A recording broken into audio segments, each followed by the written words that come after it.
Good Thursday morning. The Lord brought two things to me today. Take our time. I don't got no appointments to make, so just take my time. The Lord brought to me two things today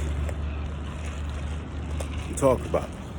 So the name of this topic video is going to be a business owner paying his employees. Right? Okay. Now, the Lord wants me to get everything you need, everything that you need that you pay for in a month. Right? House, car, children,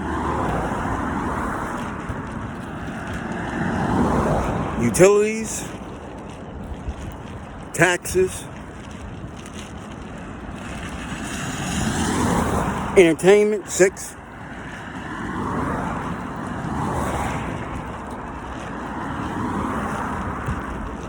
Savings, 7. 7 things. Right? You make $20, you pay your employees $20 an hour.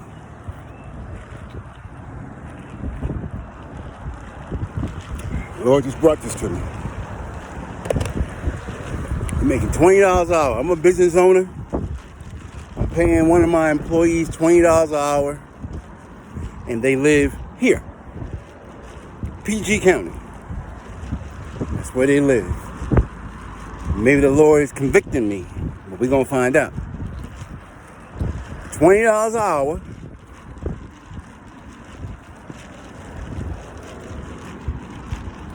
Times 172 hours. 20 times 40 is $800. 800 times 4 is 3,200.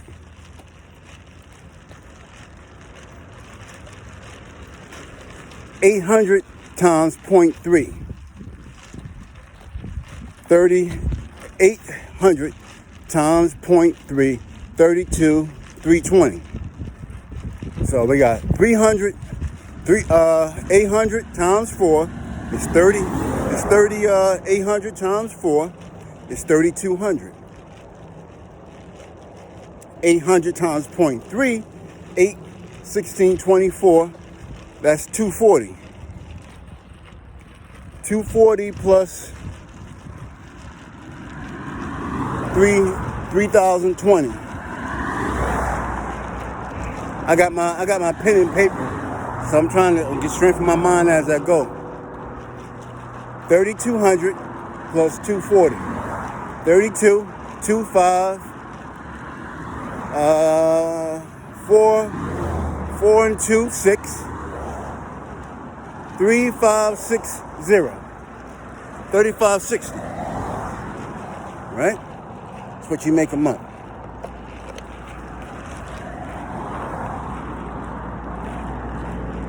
Let's pause. Let me write that down.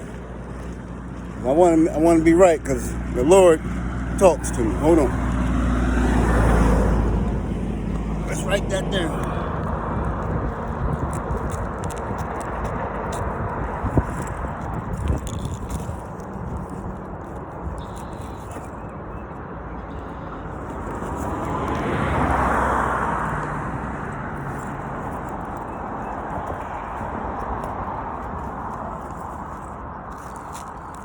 I got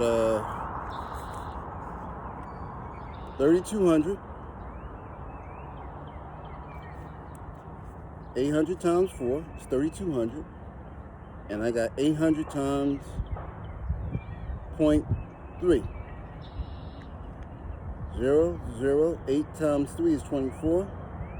Move the point, 240.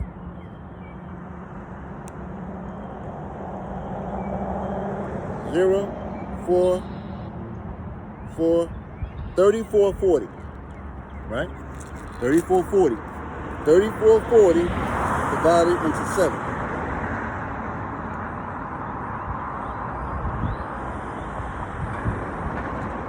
Seven times 5 is 35, so it can't be 5. 7 times 4 is 28.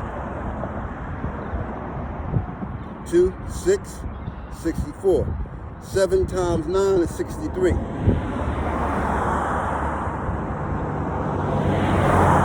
goes into 10 one time. Bring down to 0. 7.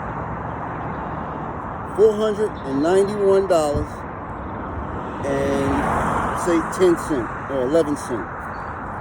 $491.11.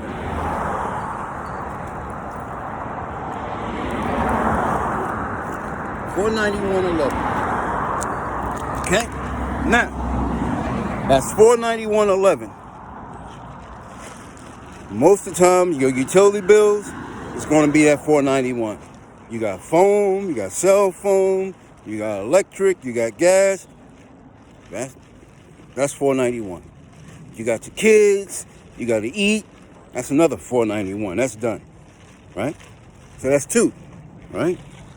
Now you got rent or mortgage. It's gonna be hard to find a $491 in PG County. I don't think you can find a room for $491 in PG County. So let's hold off on that one. We got our food. We got utilities. That's 2. Entertainment is not important because if you can do things at home. That's not important. Hold on, let me fix my book bag because it's falling off my arm. Now, this is what he brought to me now. I got an employee. I'm paying him $20 an hour. He got seven things. We got the utilities covered. We got the food covered. Entertainment is not important. So we can add that $491 to another $491 for the either rent or mortgage. So $491. That's 18 from 1,000, 982. Okay? It's possible. You got to put down a good piece of change to make your mortgage a 982. It's possible. Right? So we got the mortgage. Car. Your car and your insurance.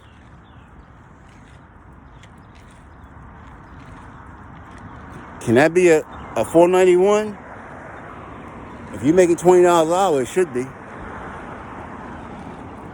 If you're making $20 an hour, your car payment shouldn't be no more than $250. If it's more than $250, you outside your means. $250, and I give you $200 for insurance. So yeah, that'll cover it. That's 1, 2. The house took 2. That's 4. The car takes 5. Okay. Now you got fuel. You gotta get gas for your car. That $491 is going to be eat up. You're going to take that $491. So, house is 2. Utilities is 3. Food is 4. Car insurance is 5. Gas is 6. Now you got $491 for savings. It's going to be hard to say that $491 because you got to buy clothes. So let's take that $491 and split it for all the other things you want to do. Entertainment. You might want to go to movies once a month. You might want to buy your kids some clothes once a month. So divide that up. right? So,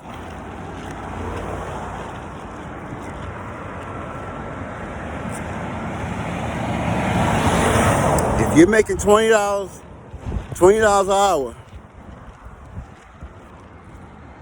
you should not have a place where you stay at that's more than $982. Or you're living outside your means.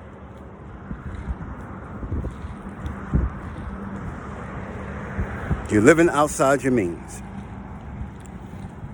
So, let's take the 3440, divide that into 982. I gotta do that in pen and paper. Hold on. Let's do that in pen and paper.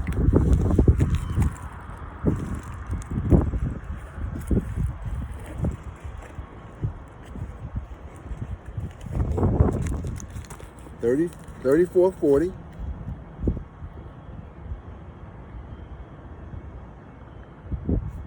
divided into 982.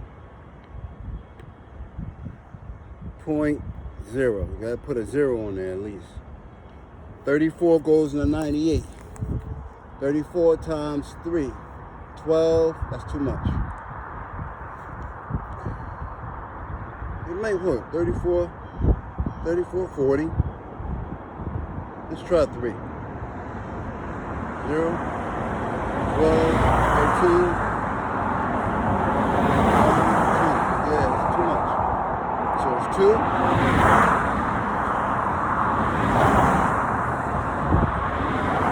34.40 times 2.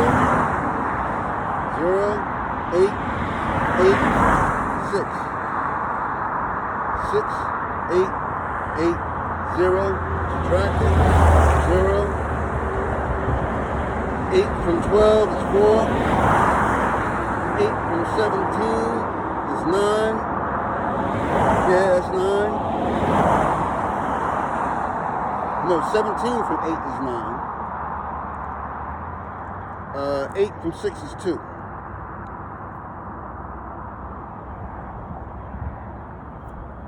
%20 of your income got to go to your living. You got to take 20% of your income to live with $20 an hour.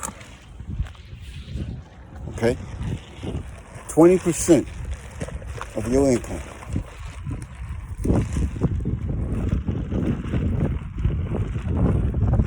So if that's 20% of your income monthly goes into your rent or mortgage.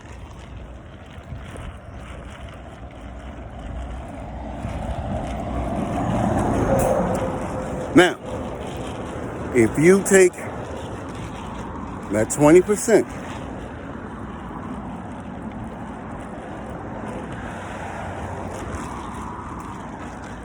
of your income, say you make $100,000 a year, 20% of your income is $20,000. Let's divide $20,000 into 12.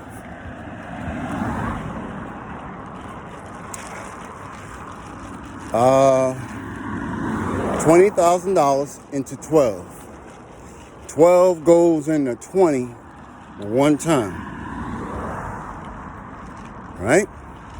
That leaves you with 8.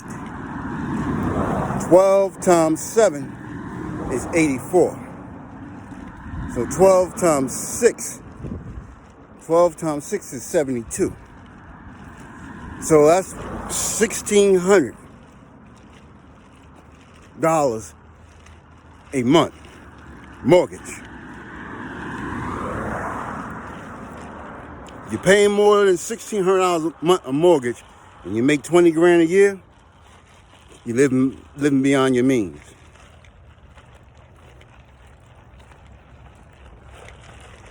Living beyond your means. Hold on.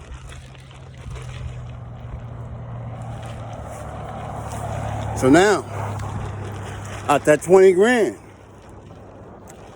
Well, let's go back to the 3440. Let's do 25% in taxes. Now, being an employee, they take their taxes up front.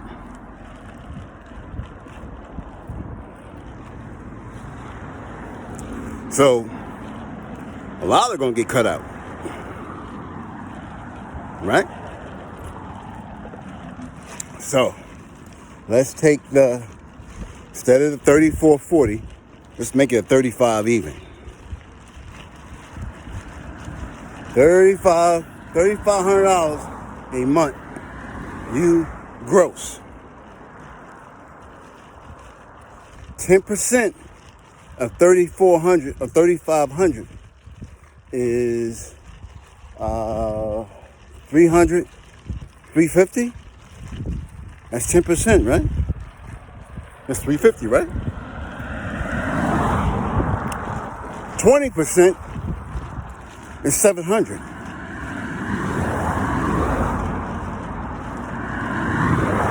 5%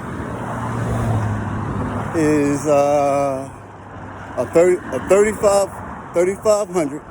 5% of 3,500 is 175. So 875 goes to Governor Hogan and President Biden. They need that.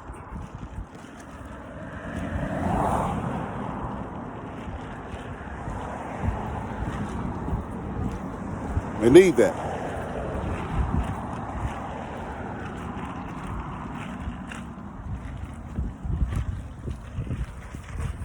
So now you're making $20 an hour. So that car payment got to be lowered. Your housing got to be lowered. Where you go buy your clothes at has to change. Now, I'm not saying where you buy your kids' clothes. I'm saying where you buy your clothes has to change.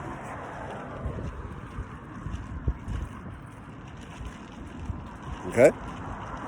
Now, we're going to do this business-wise.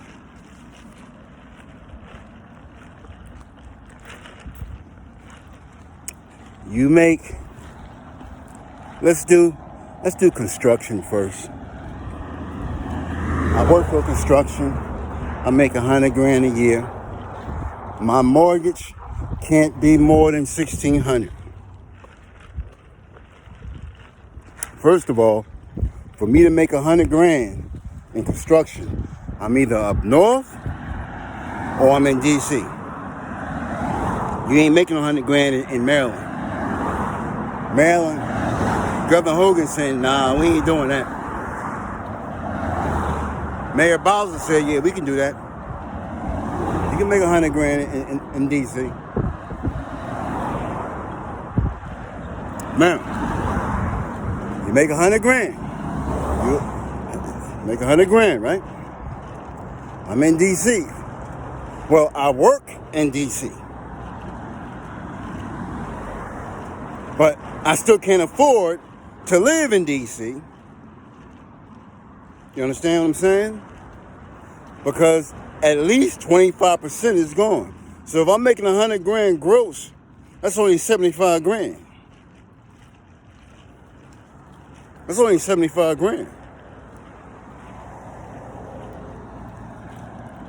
I can't afford no $1,600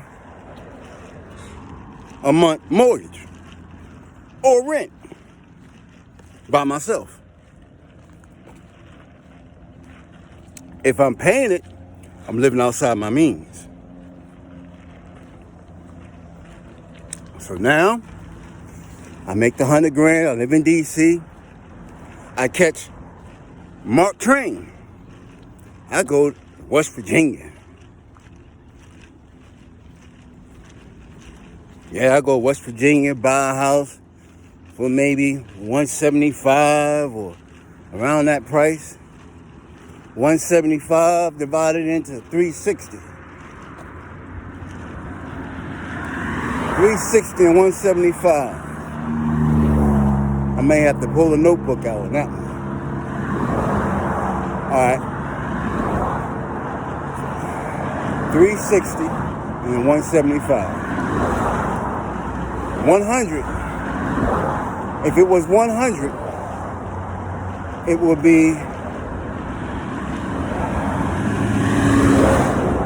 let's do it yearly. I could do it better that way. What I'll say, 175? No, 1700. 1700 times 10 is 17.5. Right? 1700 times 1700 is 34. 17 grand plus 3,400. 17 grand, that gives me let's say roughly 20 grand. That's 20 grand. 10 years. I'm paying 20 grand a year for a house. In 10 years, that's 200,000. Right? If I'm paying 20 grand a year, in 10 years, that's 200,000. 20 years, it's 400,000. 30 years, that's 600,000.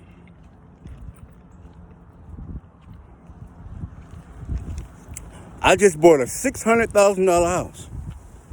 I'm making 100 grand a year.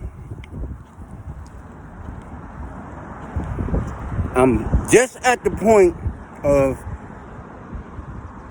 living outside my means. So now, when I'm buying furniture, I just buy a bedroom set for the kids. I buy a bedroom set for the kids. I buy me a mattress and put it on the floor. You know, as long as the kids taken care of, care less. Go to work, do what I gotta do. Now, if I just had one income, another income coming in, just partly of another income, and she can just make 30 grand a year, 30 grand a year, I'll be straight. Feel me?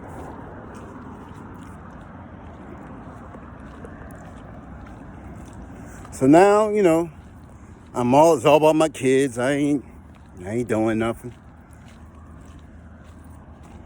I go out and see some women. Some they look some look nice, some look attractive. But I'm still saying to myself, my money, I can't go out to eat. I can't really entertain you. So now, if I meet someone, I got to bring them to my house and cook. I got to bring them towards my kids. So I'm skeptical who I bring around my kids. Because the kids going to say, oh, you know, who is this? You know? So I'm skeptical. Right? So now I'm talking to this young lady and says, yeah, you know, I got 2 kids. I live in 600 grand. I live in one of the row houses in D.C., Northwest. You know, either Northwest or I'm living in PG County. You know, house, the outside of the house look good. Inside the house look good, but I'm still sleeping on a mattress on the floor. My kids got computers. They got a nice bedroom set. Me, I got a mattress on the floor, and I just got a TV. And I probably got me a PlayStation. That's it. That's all I do. Car-wise.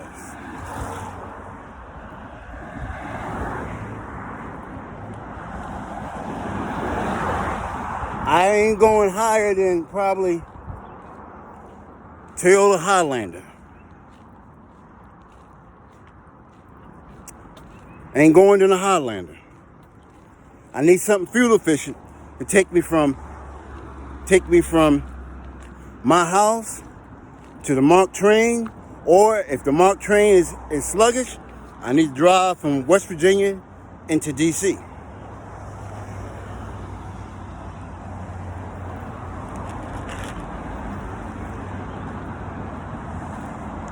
Do you see what I'm getting at right now? See what I'm getting at, right? Okay.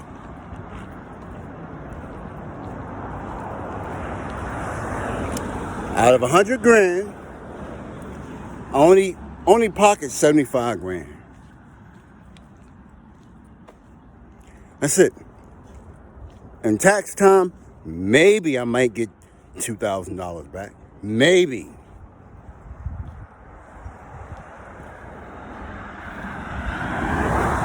Okay? Now, a person that's making half than what you make is saying, if I made what you made, I'd be on top of the world. And you saying, I don't know how I would make it with your wages. I'm struggling with what I got.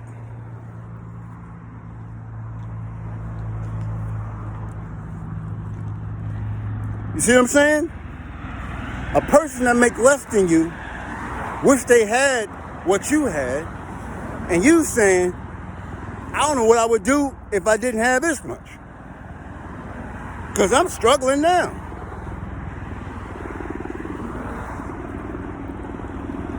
It's not the money you make,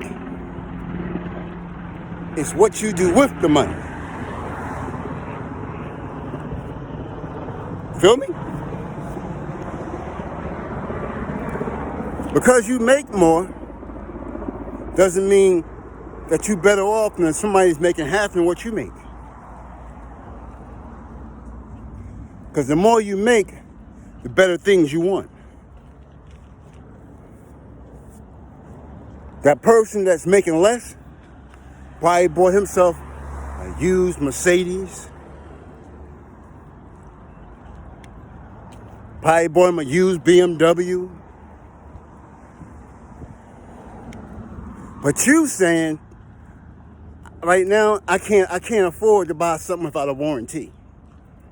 I'd rather make a payment and have a warranty than to buy something used that I gotta keep fixing. That's smart. You'd rather spend more money up front and less money monthly to fix it. If you can afford it, always buy new. Always. Always keep a warranty on what you buy. People buy vehicles used, trucks used. Yes, sometimes, yes, you don't have to spend on maintenance. But the odds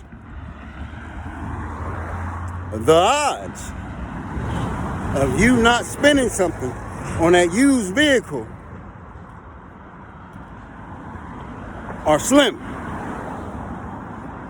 or very slim. I might be paying, say hypothetically, I'm paying $400 a month. No, I ain't gonna say $400. Let's say $300 a month in a payment.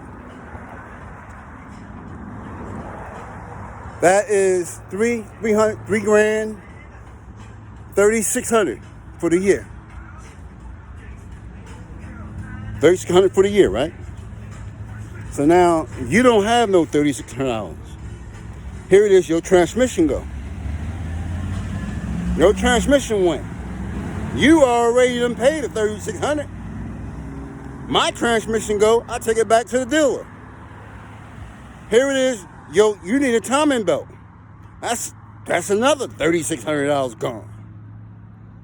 It's best to buy new. Remember that. Even in trucking business, only way you don't buy a new truck is moving. If I was doing moving, I go buy me a used truck and make the best of it. But if you going to start a business and you doing a business plan, you better get new. Because I'd rather have that warranty behind me. If I get on that road and I break down, I'd rather have that warranty with me. Okay? I'd rather pay more money up front. It's just like paying insurance. There's no difference. When you buy insurance, it's not a guarantee your car that you're going to need it for that year. But you got it. That's the same thing buying a new car. Ain't no way in the world I'm going to start a business and not buy new. Because I want the warranty. Yes, new breakdown. Yes, it does. Yes, it does. It breaks down. But when it breaks down, take it back to the dealer. Less money coming out my pocket. You understand what I'm saying? It's less money coming out my pocket. So if you're making money, if you're making $100,000 and you buy used, I don't recommend that. But you do what's best for you. If I'm making $100,000, I'd rather buy something not luxury, but new. Instead of me buying something luxury, used, I'd rather buy new. Because I can't afford transmission.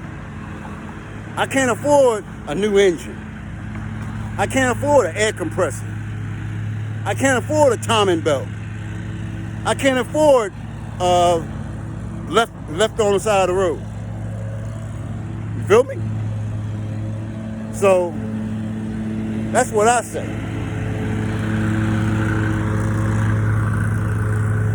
So if no matter what, I'm buying new.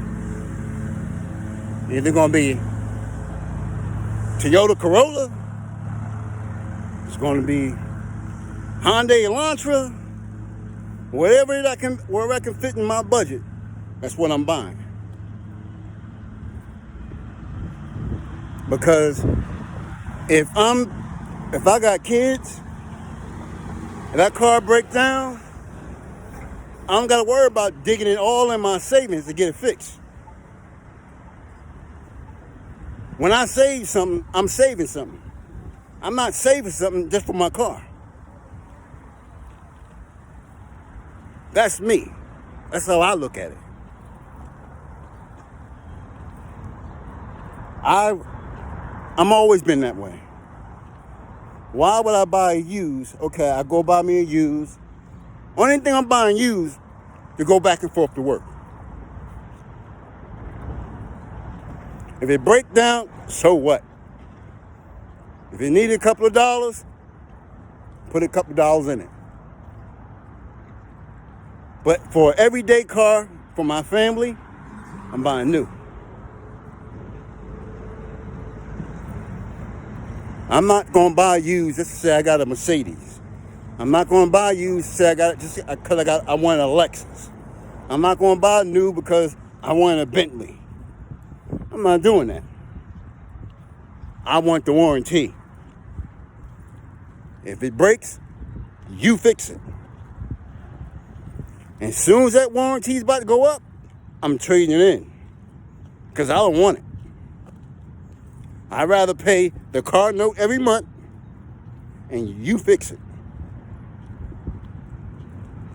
Once that warranty goes up, she getting traded in. You can best believe that. I'd rather pay the car note. Because if you don't pay a car note, let me explain something to you. You out here saying, man, I ain't buying new. I just bought this vehicle $25,000 or $15,000 or $5,000. You bought a car. Okay, cool. Now you're working, you're saving your money, right? The money you save, when our car go broke, you got to go in your savings to get it fixed. I don't. I may not save as much as you, but when that car go broke, I don't go on my savings to get it fixed. See the difference? I don't go on my savings to get it fixed. I get a loaner card. I get all that. You, money that you save, that you saying that you playing Big Willie with, you got to dig in and get it fixed. I don't. My transmission go, take it to the dealer. You fix it. You fix it. If you can't fix it, give me a new vehicle.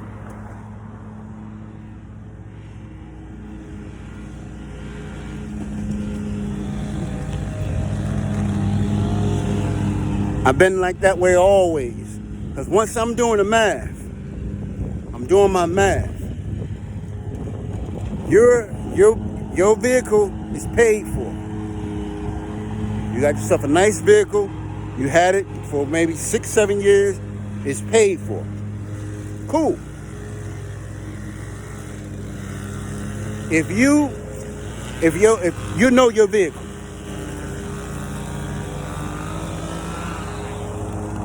I'm saying I'd rather have insurance on my money than to buy used. Because what I put in my savings, I don't need it for a car. I don't need to fix my car. I need it for family, or I need it for my personal use, not for the car. When I save money, I'm not saving money to get that car fixed.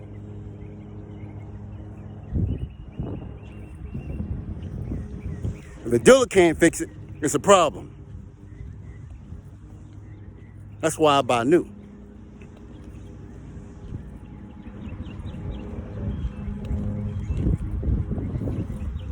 Real talk, that's why I buy new. So, not unless I was doing moving, but a truck, do you know how much it costs to repair a truck? And you can get the best mechanic. But there's some things a mechanic can't see. A mechanic always got to put his hands on the vehicle. You see a race car, right? Good mechanics. You still gotta touch it. I'd rather let the person that made the car touch it. And it don't cost me a dime.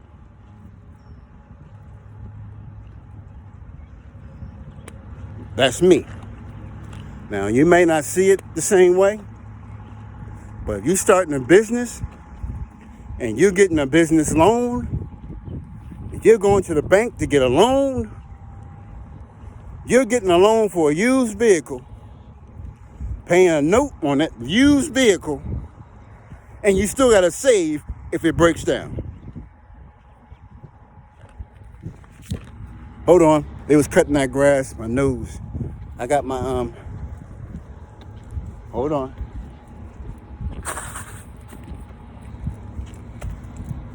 I come prepared today. I'm well prepared. So you see what I'm saying? I'm not saying don't buy used. I'm saying you do what's best for you. But there's no way in the world I'm going to buy a used vehicle. I got a house note. I'm struggling.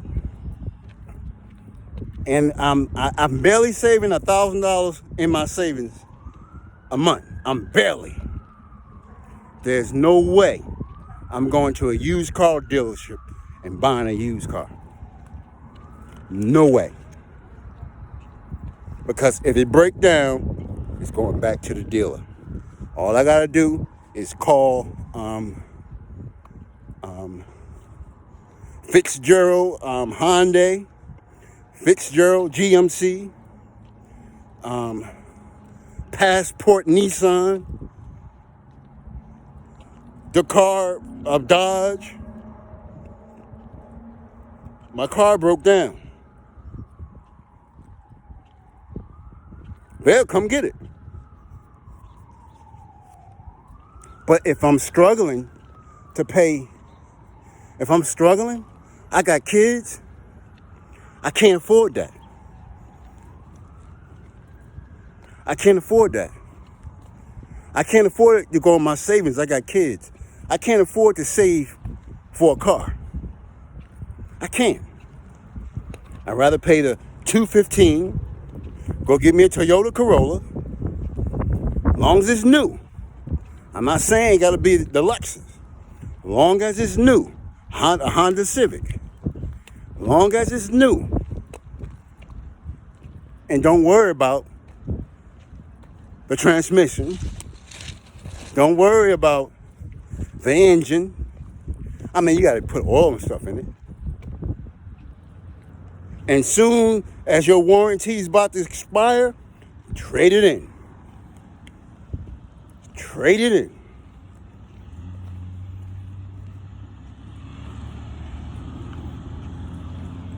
That's the best business advice I can give you.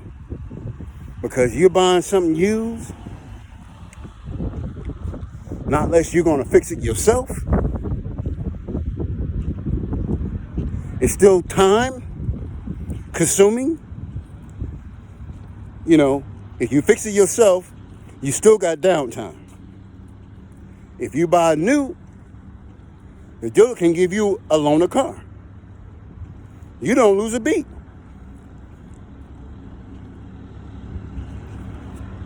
I know a little bit about cars, but the less I work on my car, the less downtime I have. I don't want to work on my car. I want new. I want to put my key in the ignition. I want it to go. I want to change my oil. I want to check the oil, check the fluids. And after that, I want it to go. If it don't run, the car, Dodge, Jeep, come get it. Come get it. Fix it. I'm paying you to fix it. Fix it. I'm not buying the car. I'm buying the company. I'm putting stock in the company. I'm a stockholder. Fix it.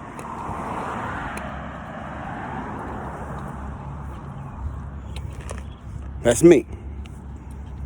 Okay? Now, somebody might say, well, go buy yourself a used car. If that's your route, go do it. But only paying cash for a car if I'm in construction. I'm going to different job sites. I got a car. I don't want to put the mileage on the car. What else? I don't want to get the car nasty. What else? Don't want to get tar. You know, most times construction sites, you got to worry about tar, mud, you know. Don't want to do that. So you go buy yourself a used car. Don't care. You might wash it once a year. One of those type of cars.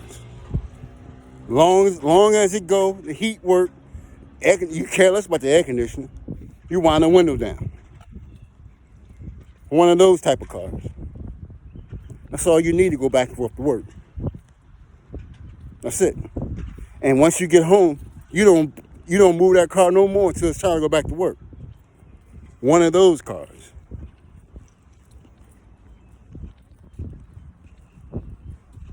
That's me. Now, if, say, we're going back to the 75 grand. Making 75 grand, I'll pay I'm paying $600,000 for a house. I'm saving for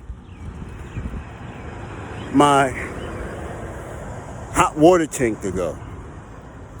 I'm saving for my roof, to repair my roof, my shingles.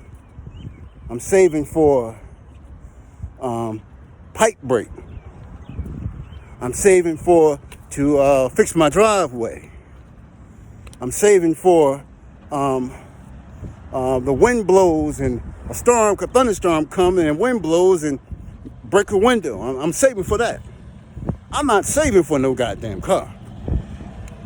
I'm telling you that right now. To me, that's ludicrous.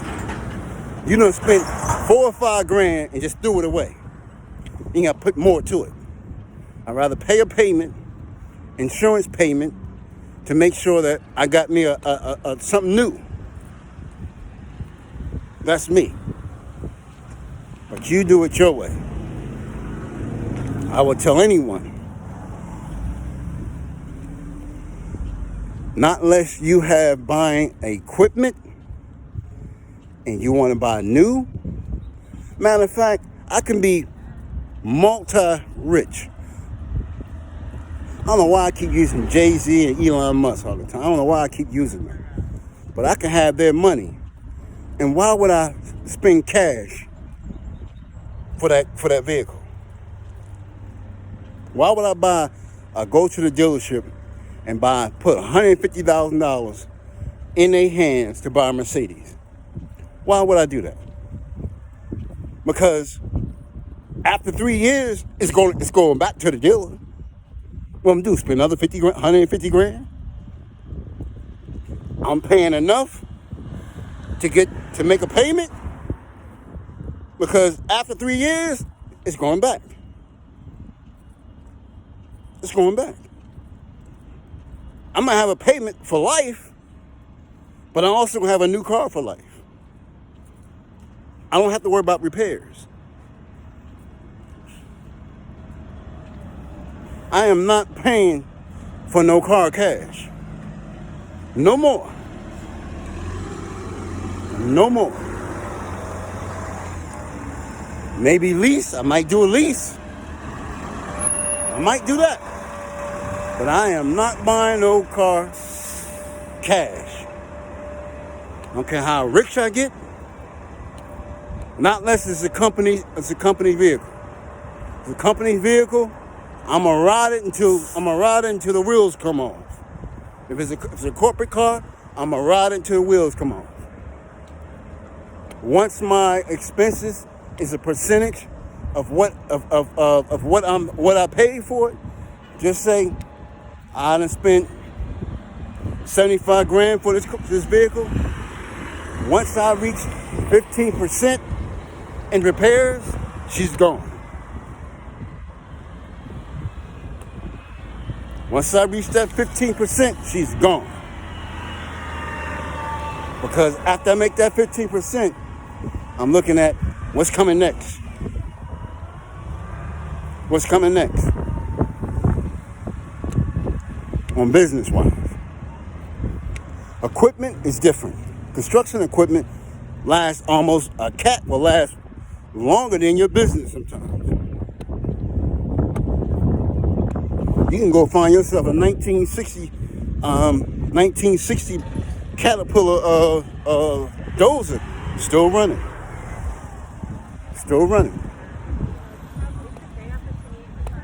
So that's different. But on my trucking business, I'm going to the SBA and I'm drawing up my business plan. You think I'm gonna draw a business plan for a regular sleeper? You think I'm gonna go there and ask for a used trailer? Do you think that? I'm going for the highest price of everything. Hold on, let me explain.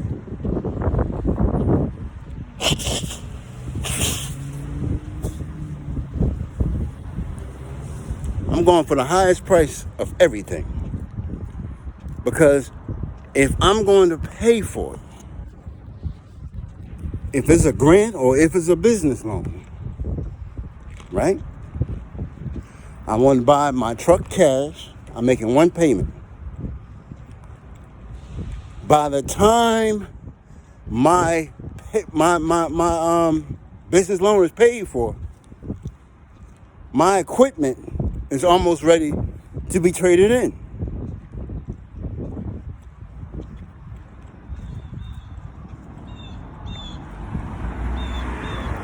By the time I finish paying for the warehouse, the time I finish paying for the trucks, the trailers, the time I finish paying for my everything I need for business, it's almost time to renew it. It's time to renew your permits, your license, all this and that. Now, only thing I gotta do, the money that was coming in, right? I was struggling to make maybe a $15,000 monthly payment or maybe $17,000 monthly payment. Now I'm only paying $3,000 for a truck. So at $15,000, I'm still saving 12, and I still got a new truck, and I'm still not buying no transmission. I'm not buying nothing for the motor. So that $3,000 that I'm still paying is still insurance. So when I get this business loan, everything's new. Everything's new. I'm not buying. I ain't going to no Arrow Truck Sales. I ain't going to no Lone Star. I'm going straight to Peterbilt. And if I gotta go to Texas to the assembly plant to say, look, man, this is how I want it built, that's what I'm gonna do. I want it new. But I go to ARI and tell them, look, this is how I want my sleeper. Point blank. If I could take the sleeper off the truck, put it on my new truck, I will do that. But I don't want that engine. I don't want that transmission. Once that warranty is gone, get that transmission out, get that transmission away from me and that engine away from me. Get it away. I don't want it. Because I'm not saving money to repair an engine. I'm not saving money to repair a transmission. When I can go buy something new and don't have to worry about it for the next 6-7 years. I got to spend $12,000 or $6,000 for a transmission. And 9 times out of 10, and when you buy a transmission, you looking at the cheapest route. You ain't looking for the best transmission. You looking for a transmission just to put it in the truck. You ain't looking at going to the dealer and spending that money for their transmission. You're going to a shop and let them put it in. And then 9 times out of 10, and the mechanic going to say, well, I got one for you, 30% of what it costs. You're going to get that one because you're trying to save money. And that's real talk. You're not going to buy the best for a used vehicle. You're going to buy what's on your budget. So I don't do that. I'd rather buy new. Now, if I'm just starting, if I just say hypothetically, I go to a CDL school and I just come out, I go to, I drive for a company's vehicle. I drive for maybe about a year, and then I want to, become an owner-operator. I will go to the Peterbilt dealership or the dealership that I like. I will talk to them and say, look, I've been driving 2 years. I know your truck costs $160,000. Who do you recommend that's a good company that I can go with? Just talk to him. And if he's real, he's going to give you some good companies. You just research. He might say, well, Landstar is pretty good, but they got some restrictions. You might say JB Hunt is pretty good. You might say Prime is pretty good. So now you're doing your research. While you still driving that company's truck, you are already talking to people. You're not talking to the company that you're driving for. You're talking to people outside that company. And you're saying, well, I'm about to get my authority and get me a truck. And the best place to talk to is a dealer. Just don't go in there and say, I'm ready to buy.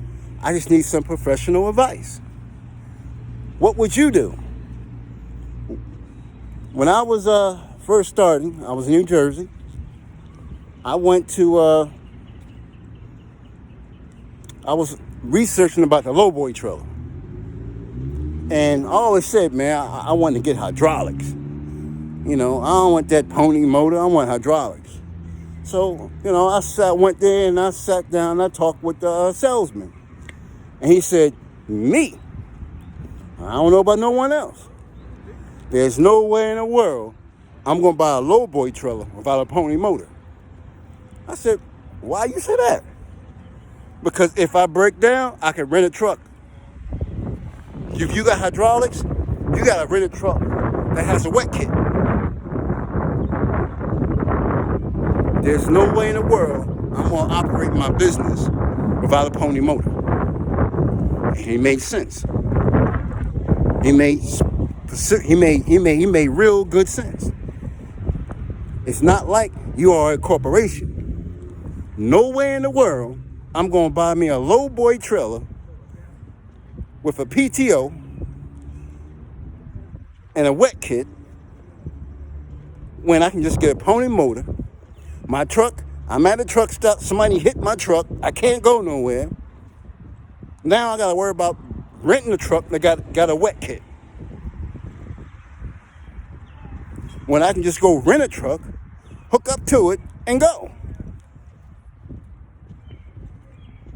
Then I was researching, talking to him about step decks. I even talked to Mac. I talked to a lot of them, and they was talking to me, and they were saying I would not buy the 17.5-inch tires. And I'm telling you, somebody else you should go on YouTube. It's Driven Trucking. He's pretty good. Don't buy the 17.5 tires. And I was saying, well, most guys said, get the setup where it's only 36 inches, so you can carry the grader and carry some heavy equipment. And the salesman said, don't listen to them. Don't listen to them. When you're buying a step deck, you're not buying a step deck to heavy haul machinery. You're buying a step deck to haul specialized. When you buy that 17.5-inch wheel, it blows.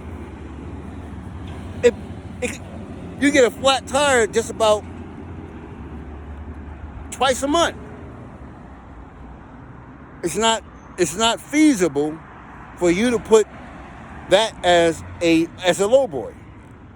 You get a step deck if you're hauling cars, you're hauling oversized freight that's taller than what's going to be on the flatbed. That's why you get a step deck for. Don't get the step deck because you want to pull that grader. Don't get that step deck because you want to pull an earth mover or a pan. Don't get the step deck you want to pull a dozer. Don't get it for that. If you want to do it for that, just go get the lowboy. And if you get a triaxle, make sure it's 22.5. That's what they was telling me. You got to sit down, you got to talk to them. Then on flatbed, right?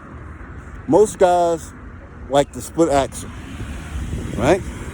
Me, I'm going for the quad axle.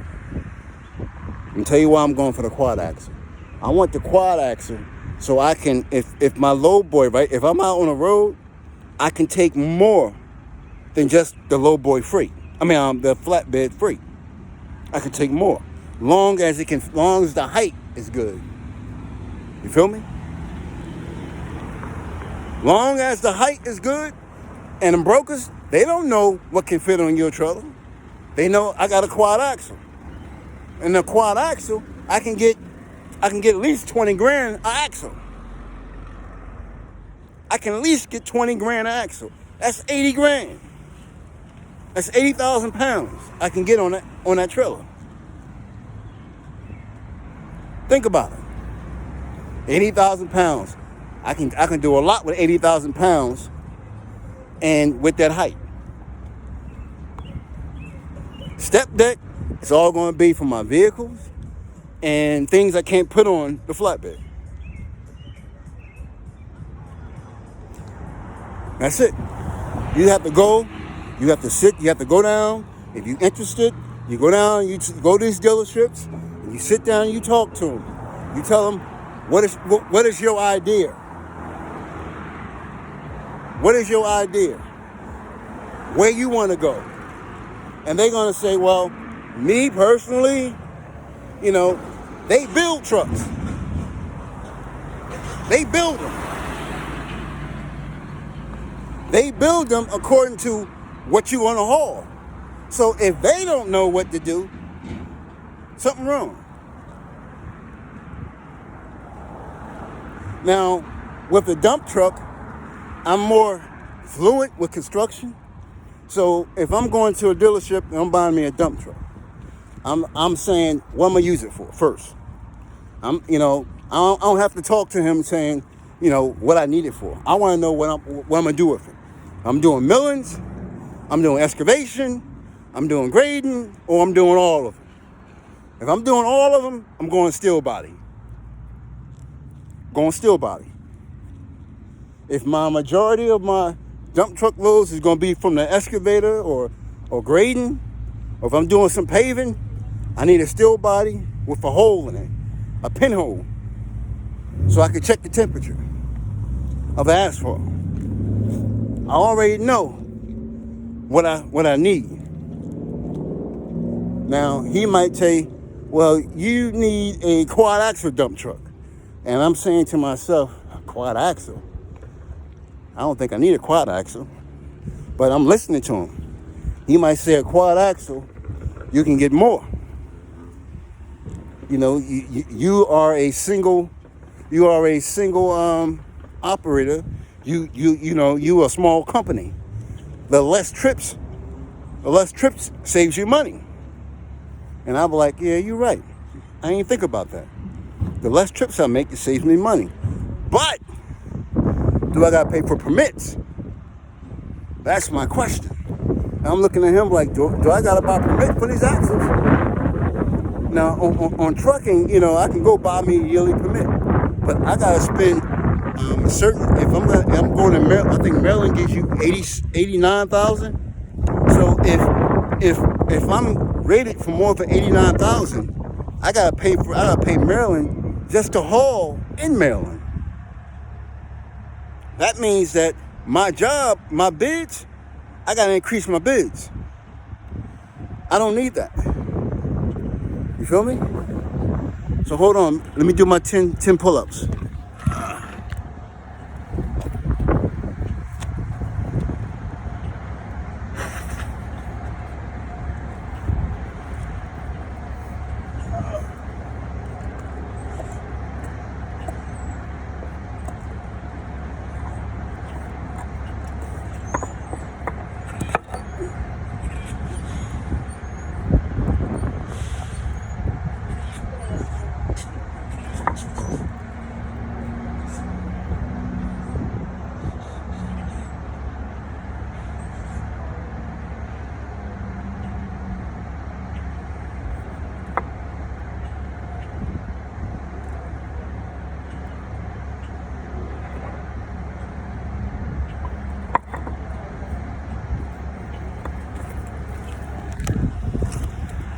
Okay, so with construction, I can listen to him, but I give him my plan, and he'll tell me what company or what type of body I need. I might say I need a steel body, He might say J&J the best. He might say, I don't know the name, BEUA or something like that. They the best. So I listen to him. Then I say I need a tag trailer. I might say I like Telbert. He might say, well, for your setup and for this state, Globe might be best. So I listen to him. But before you go in there and start your business, go talk to professionals first. Don't talk to your buddies. Talk to the ones that build trucks. There's no way I'm buying a quad axle. There's no way I'm buying a step deck with 17.5 tires. Because I'm not buying it to haul the grader. You feel me? That's what I'm not doing. I'm not buying it to haul the loader.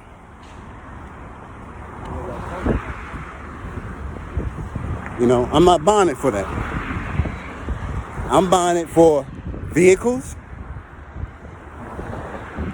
I'm buying it for things that can't fit on my flatbed. But, and my low boy has to have a pony motor. Gots to have a pony motor. No pony motor, I don't want it. Because it's going to cost me too much money if I got to rent a truck.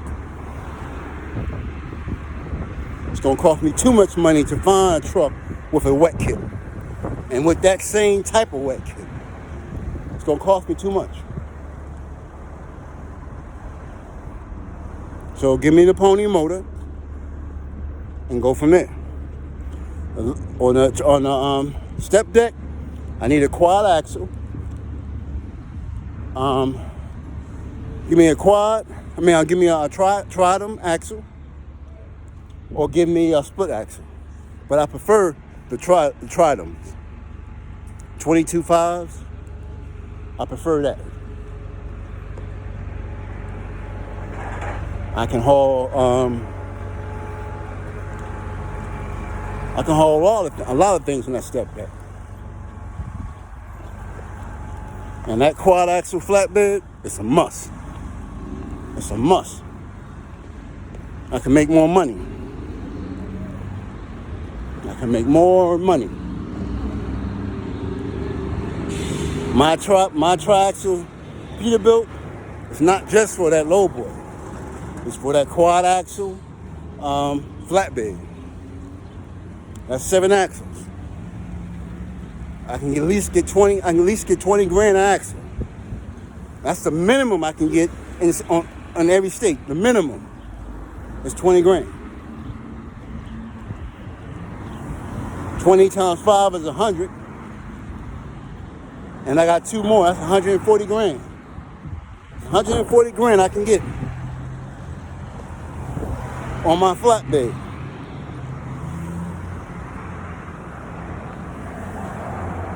That's how I'm looking at it.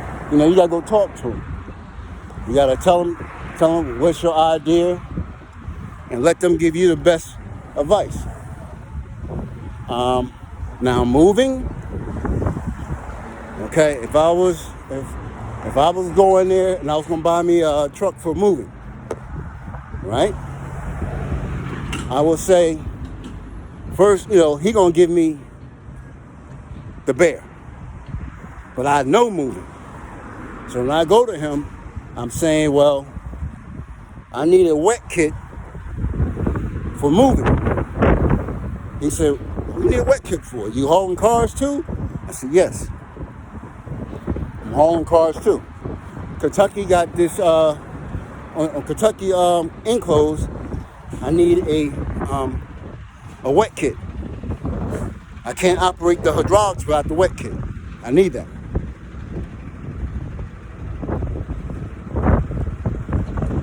So I'm telling them that. And the rears, I'm not too fluent with the rears. I don't know the 323. I don't know the higher the number is better or a lower number is stronger. I don't know. I gotta research that.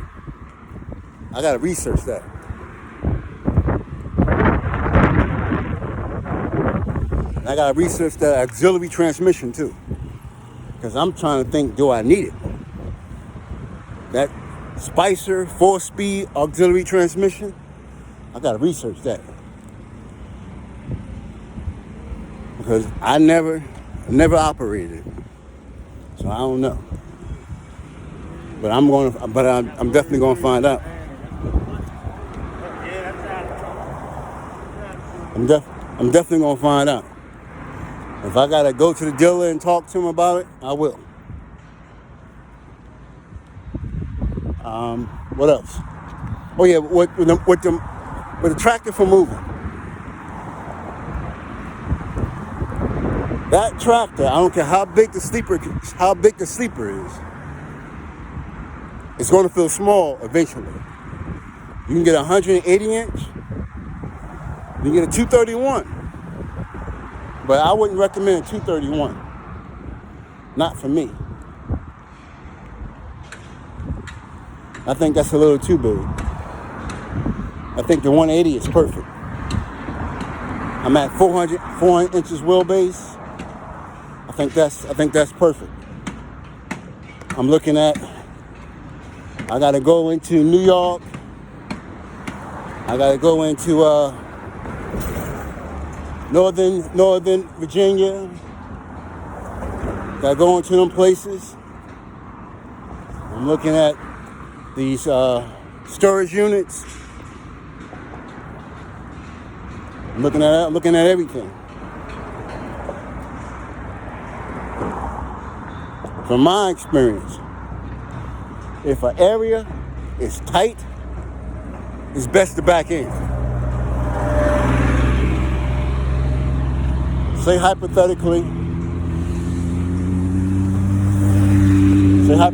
I'm going, well, in northern New Jersey, it's a ShopRite, I think it's in Weehawken, and it's an underground loading dock. It's underground. You gotta do a blind side back.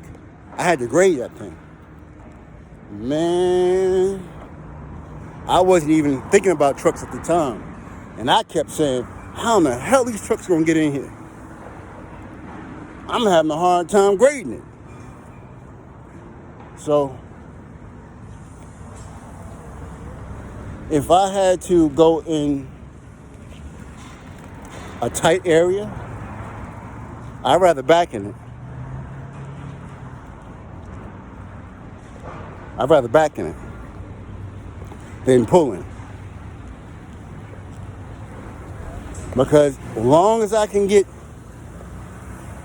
the back of the trailer in there, I don't have to go all the way in. I could jackknife myself to get in there. But if I pull in, right, I got to worry about either backing out, if I could, or turn around in the facility. But if I back all the way where I got to go, I back in. If I'm doing flatbed, you can best believe I'm backing in the whole facility. If I'm going somewhere I know it's not big, I'm backing in. I learned that from the old guys. If you go into these cities and you got a flatbed, 9 times out of 10, it's tight, it's congested, back in. If you back in, right, as long as you get into the facility, as long as your tractor is inside, you can always stop and get out. Then you can look at what's going on. But if you pull in, you might catch hell. Because you back in, you always can come back out and turn around. But if you pull in, you can be screwed. Because you might pull in and loading dock right in front of you. Always back in.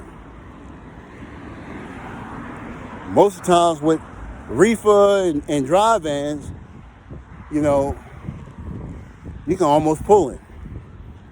But flatbed, step deck, low boy, back in. If you can't see where you going, back in. Back in off the road. And once you get yourself out of the road, you park it, then you go look. But do not pull in no facility with a flatbed if you don't know it. Back in.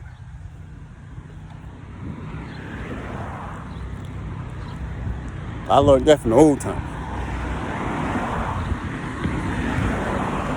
I'm trying to think what else I learned from the old timers.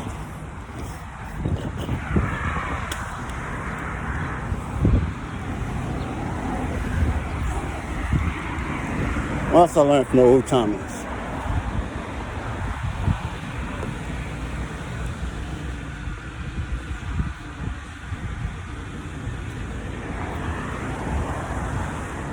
What else I learned from the old timers? I learned a lot. I forgot most of it. But let's go back on what God brought to my attention. So now I'm going to do warehouses, right? The reason I'm going to IKEA to show you the warehouse. I'm looking at places where I had to get a contract. I'm going to get me a contract.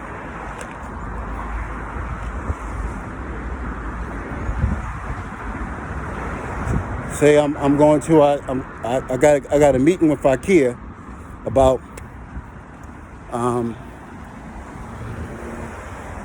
supplying a store right here in College Park. This is what I would do. You know, I would get in my vehicle. 9 times out of 10, gonna be electric. Get my electric vehicle. After I spoke to him, or after we made some type of a contact, and we was talking about IKEA in College Park. I'm gonna go to the location, scope it out. I'm looking at the whole building. I'm looking at how access it is for a trailer.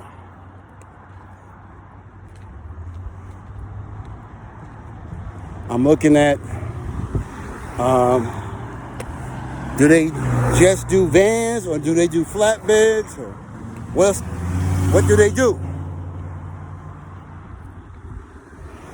I'm looking at the roads around this place. I'm looking at low clearances. I'm looking at bridges. I'm looking at how close it is to the highway. I'm looking at the width of the roads. If it's a 4-lane highway, 9 times out of 10, it gets busy.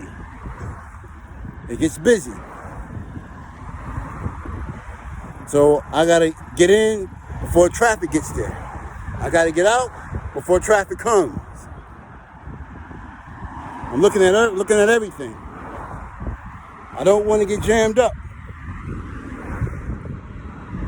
So when I dispatch, or whoever dispatched for my company, I'm telling them this is not a easy access place. This place is not an easy access. It got problems.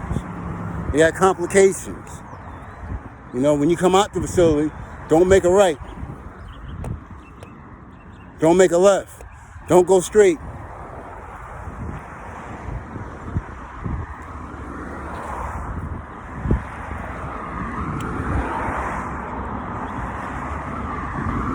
I'm looking at all these things. I'm being real with you. Because I don't want to get jammed up. I don't want to get jammed.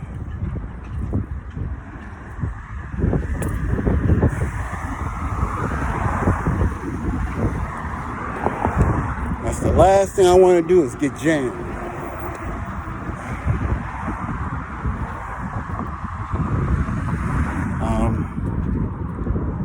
What else?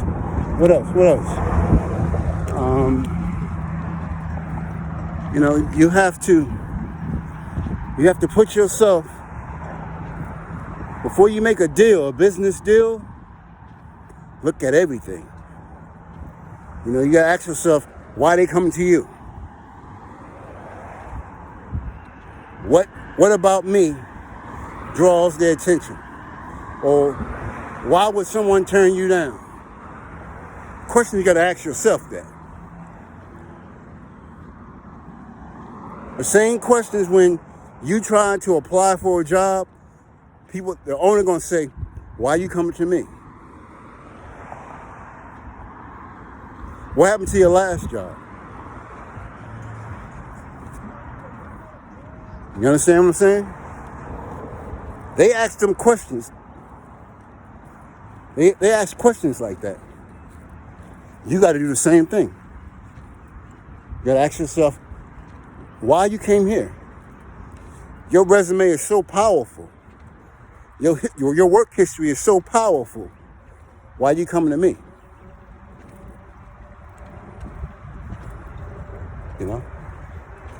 You have to ask yourself these questions. I'm being real with you. You cannot let the lust. It's lust. You understand what I'm saying? It's a lust. It's a lust for you to not think about what you're doing. You might just be overwhelmed because so-and-so came to you. So now you're saying, okay, I'm just happy that, they came to me. You got to ask yourself why they come to you. What's so special about you? Is it a hard job, or is it complicated, or what's going on? You got to ask yourself these questions. I'm being real with you. It's easy. It's easy to get caught up. It's easy to get caught up. Very easy to get caught up. Because you overwhelmed with, say hypothetically, Jeff Bezos contact me. Somebody in my company might be overwhelmed. Jeff, he came here. Wow, Jeff came here. Jeff want to do business with us. It's my job to say, why Jeff came here. I'm holding a conversation with Jeff. I got to treat Jeff like, he ain't nothing. He ain't nobody special. Who is you, Jeff? So now I'm listening to him because he might think that he can power trip me. So I have to listen to him. He might say, well, I want to do business with you. I said, okay. So what's your business? Jeff might say, I got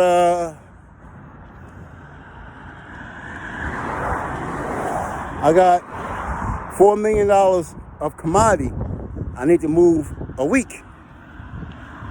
I'm saying, okay, $4 million? Where's it going? You talking about residential? You talking about people's houses? Or you talking about warehouse? He might say, it's going all over. Residential, commercial, it's going all over. So now instead of me being overwhelmed, I got to say, well, Jeff, it's kind of hard for a trailer to get in these subdivisions. So where are we loading from? Some of these loading docks, it's not good for a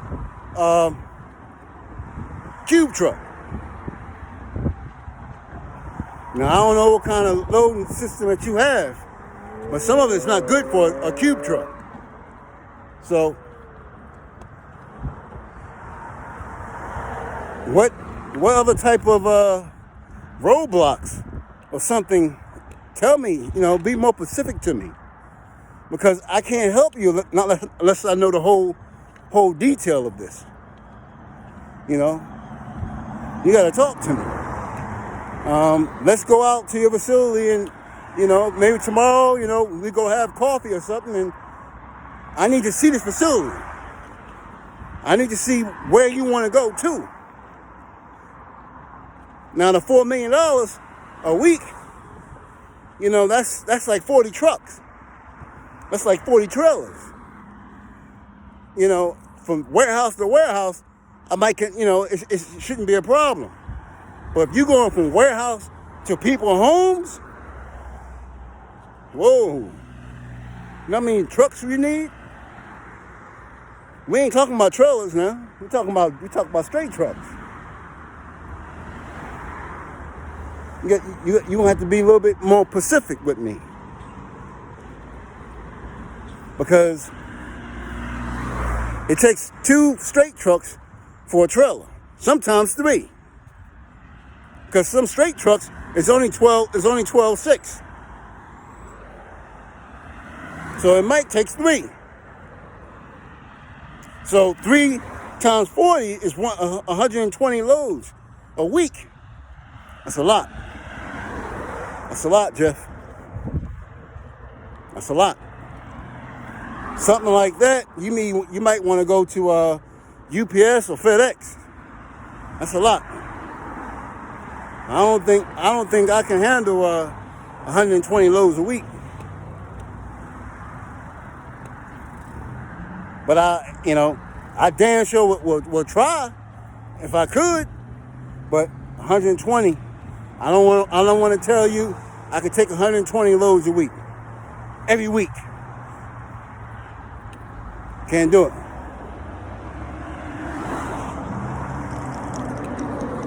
Can't do it. That's too much stress. That's too much stress. The only possible way, I gotta include the rail on this one. That's the only possible way. That's the only possible way, Jeff. You're gonna have to put that on rail, put it on a plane. You're gonna have to either rail or plane. Got to get it close as possible. Close as possible. Then I gotta have a warehouse right there where I can take it from a trailer and put it on straight trucks. That's the only way. Other than that, I'm just blowing wind to you, saying I can do it. I don't even got the drivers to handle that.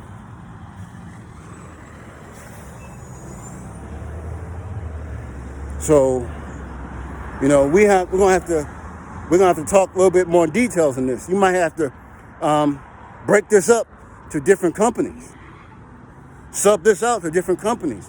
If you got 4 million goods that you need to be shipped, you might want to say, you might want to try 40 companies. 40 companies and get them $100,000 a week. Get them $100,000 a week, 25,000 in a box of straight trucks. You might want to advertise to these straight trucks owner operators.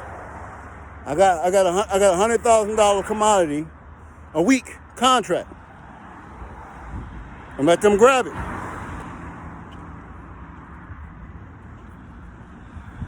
For me to grab it, then go to them, you're looking at me to move it. I got to depend on them to move it. And when they don't move it, you're looking at me like you made a deal with me. I'm only going to make a deal with what I can do. I can't do that.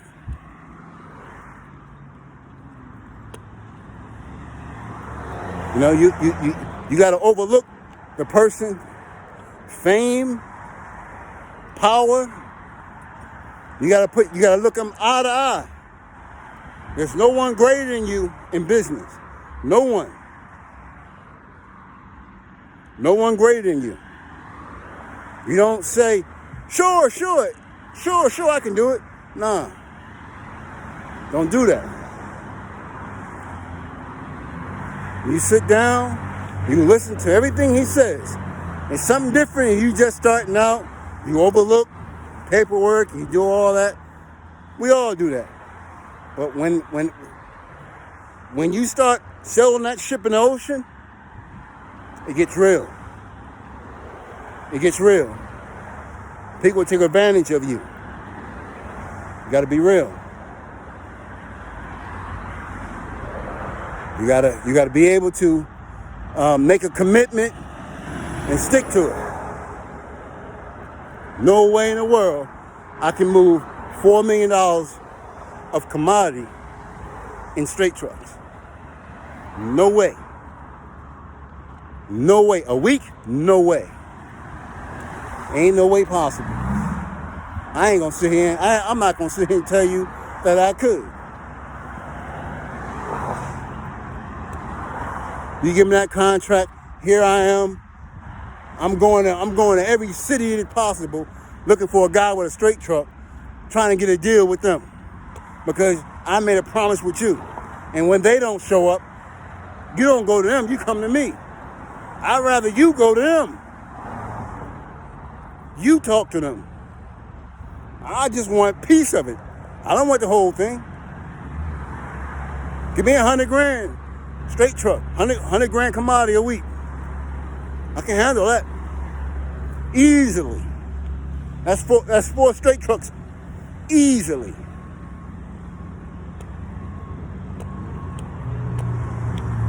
When you start talking about that 4 million, can't handle that. I ain't ready for that.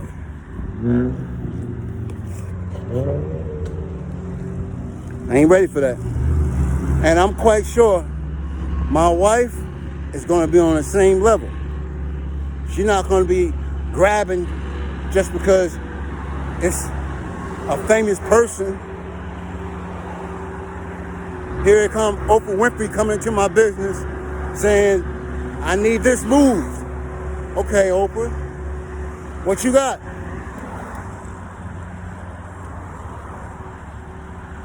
You know? What's the description of this? Where it's going? How much weight it is? You know? I need to know all that. Now, see on these dump trucks? They're supposed to have a hole in the body for asphalt. You see that exhaust? That exhaust is supposed to come out right over there for a heated body, for asphalt. That's a heated body. This is not a heated body. That's not a heated body. Inspector will go, inspector can fuck that crew.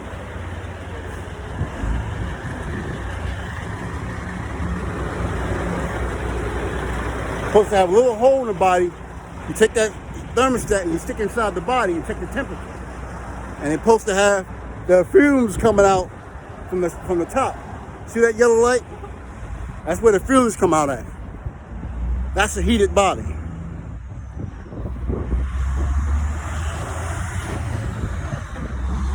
That's a heated body. Okay?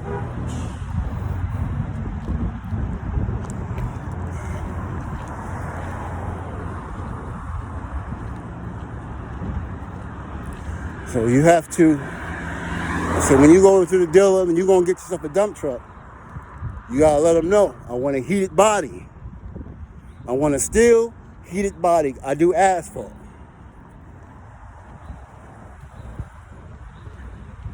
You just don't say, I want a steel dump truck. And he's saying, you know, okay, cool, I'll get you a steel dump truck. I need a steel heated body dump truck. Or aluminum body, I need an aluminum heated body. Either or.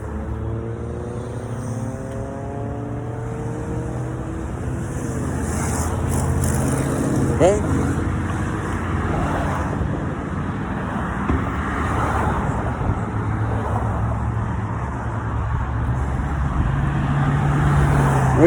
Almost out of Kia. Almost there.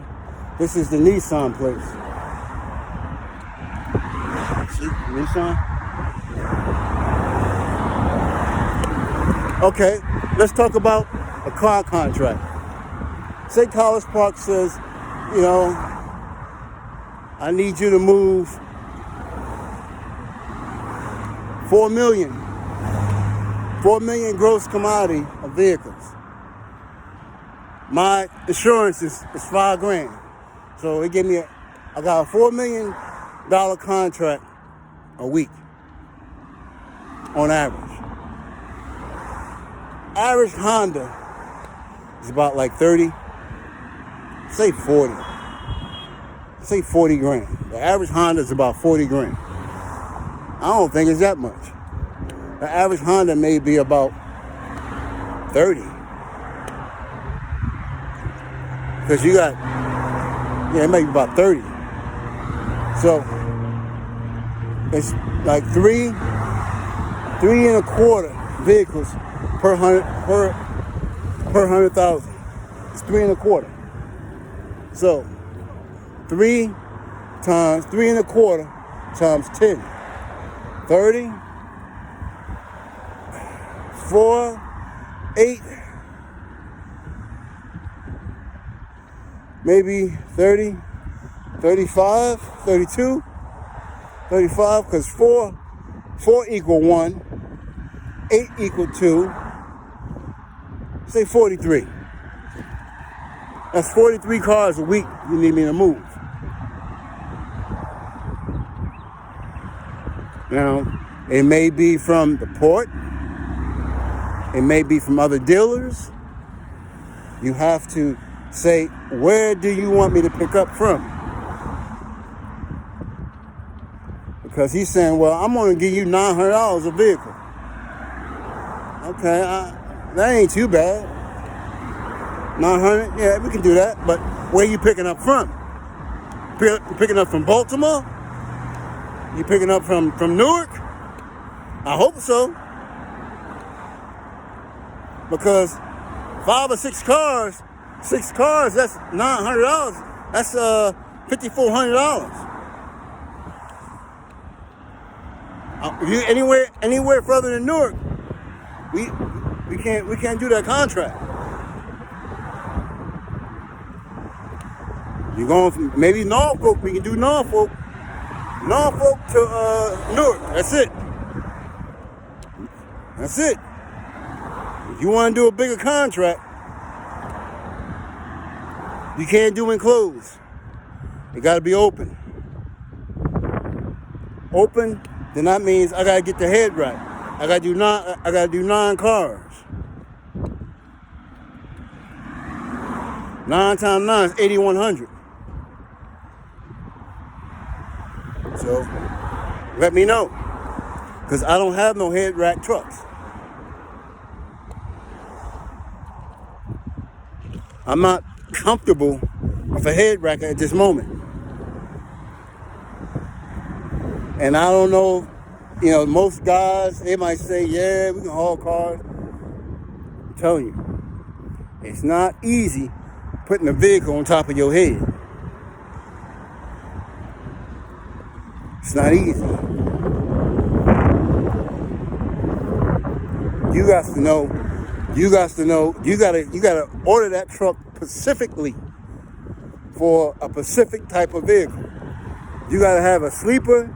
You got to have that length over top of your head for a vehicle, for a certain vehicle. So when you order that truck, your top of your sleeper, top of your cab got to be a certain height. And just say hypothetically, I want to get a sleeper. I need to have 2 cars on top of my head. 1 car on top of the cab, and 1 car on top of the sleeper or the catwalk. I need to have 3 cars when I'm hooked from that trailer. That's 3 cars. So we got to spec this out I gotta spec this out for what type of weight I'm doing. So if I'm doing it for you, I'm looking at your biggest Honda. I need to get 2 cars on top of the tractor. And I need to get 1 car behind the sleeper.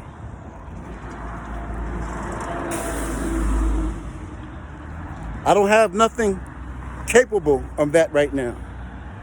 Only thing I can do is go to the dealership and buy what they got, and I still may come short because I didn't start my business to do a head wrap. I don't want nothing over my head. Nothing. I ain't ready for that yet.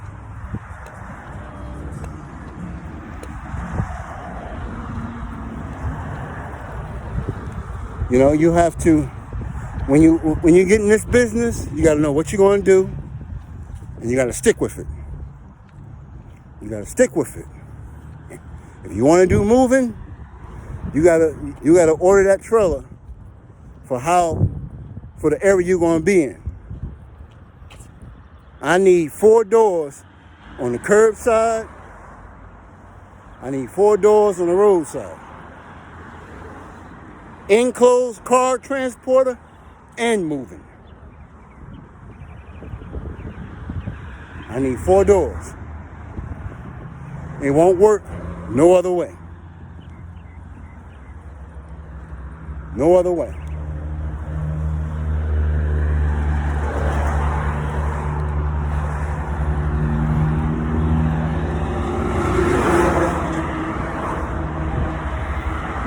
So, and I want more than 1 trailer. I keep saying I want everything that comes on my property, I want to be able to bring it there. I'm talking about from road stones to asphalt to furniture. Whatever I'm bringing home, I want to go get it. I want to be able to go get it.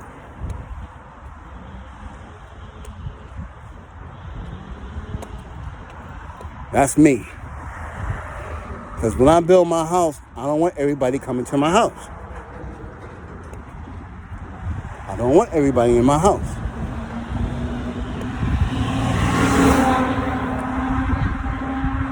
The only person that's going to probably come to my house is Verizon, Comcast,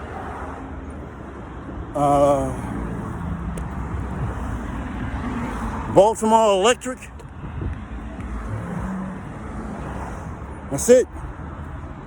And once Baltimore Electric comes, I'm gonna tell you what else I'm gonna have. I'm gonna have me a wind tower in my house. A couple of them. I'm gonna have solar and wind towers.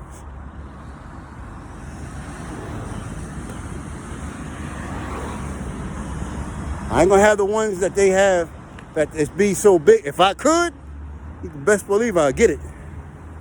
If I have enough property, if I had something like 50 acres, 100 acres, and I was balling, I'd get me a wind tower.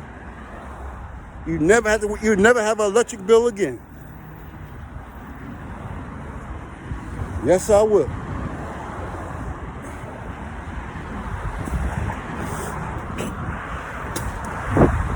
Excuse me, I need something to drink. They cutting that grass.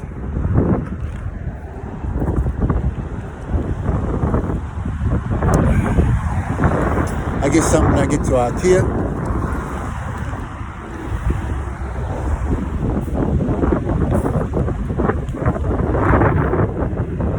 So right now I'm at College Park, where Home Depot, Shoppers, and Best Buy.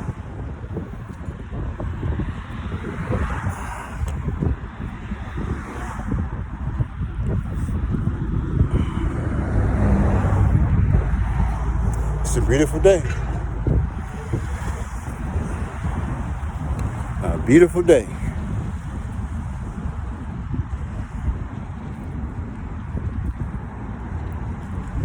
going to Subway when I leave.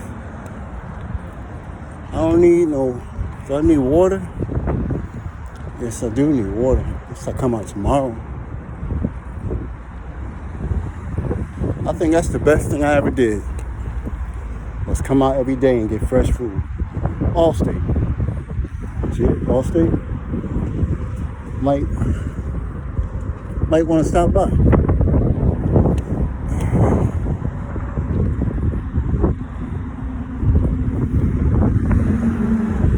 I don't know. I'm this far.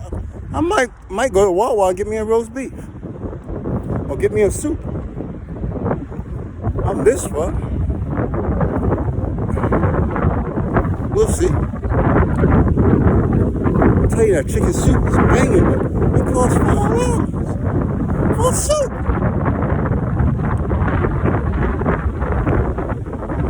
It's banging, though. Oh, that air feels good.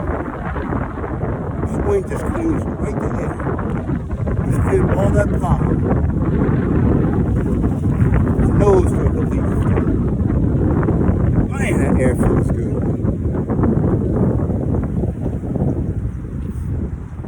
It feels good.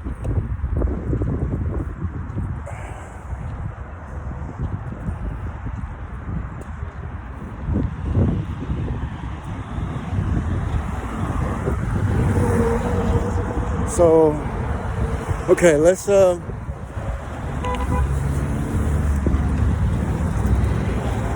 almost at IKEA. I'm almost there. On the other side of 95, I'm at IKEA. I'm right there. If I had the power to have any contract I want, I don't know. Because what I think is good may be bad. It may be bad. You know, it just may be bad.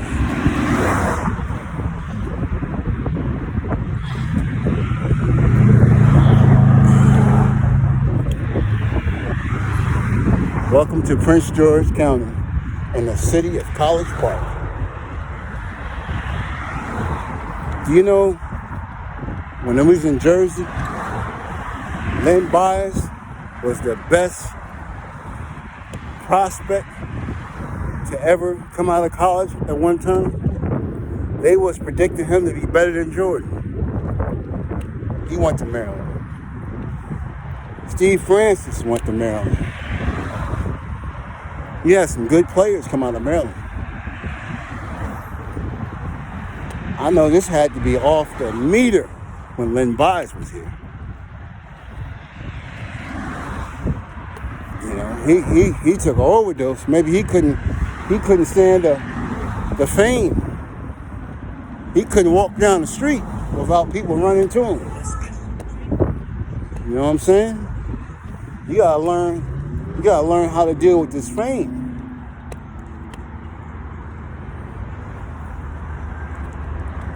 You know?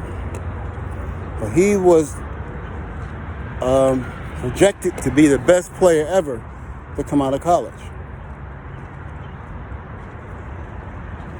He was dope.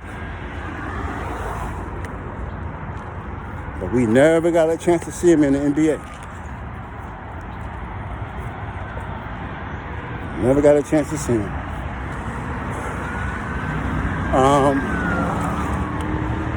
We had a good player from Seton Hall too. Anthony Avant. What was the guy that went to Utah?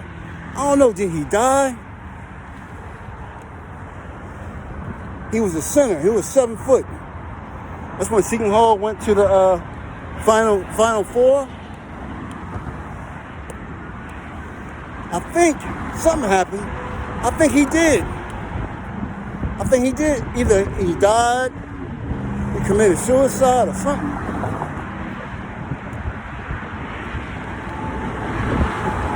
So a lot of stress, bro.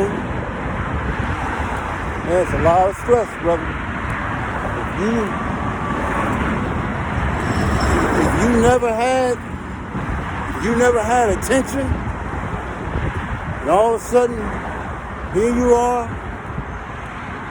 on a news radar, they putting you out there like that.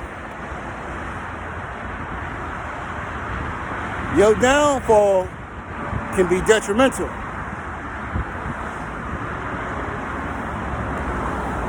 Can be detrimental.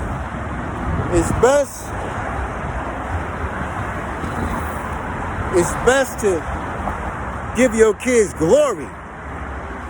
You know, make your kids feel special in public. It's best. You know, you're out in public, call your daughter a princess. Make her feel like a princess. Call your son a king. Make him feel like a king. When you're in public, you know, act like how the stars, how people greet stars. So now, if they ever get to that point, they pushing you away, they gonna push them away.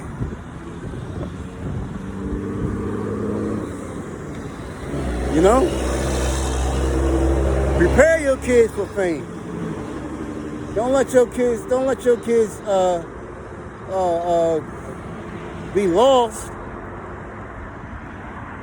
Especially if they playing basketball, they in high school, they pretty good, and they about to go to college. You know, you gotta train your kids to accept fame. Train them. Don't just send them out there, because now they're away from home.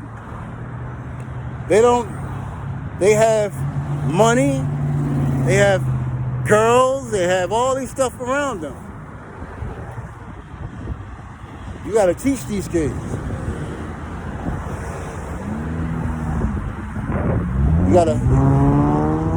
Because if you don't teach them, man, this world is cold, especially the news media. They are cold. When you're hot, they're on you. But when you mess up, they destroy you. They destroy you. Since Ray Allen retired, you don't hear about him on the news. You don't hear about Tim Duncan on the news.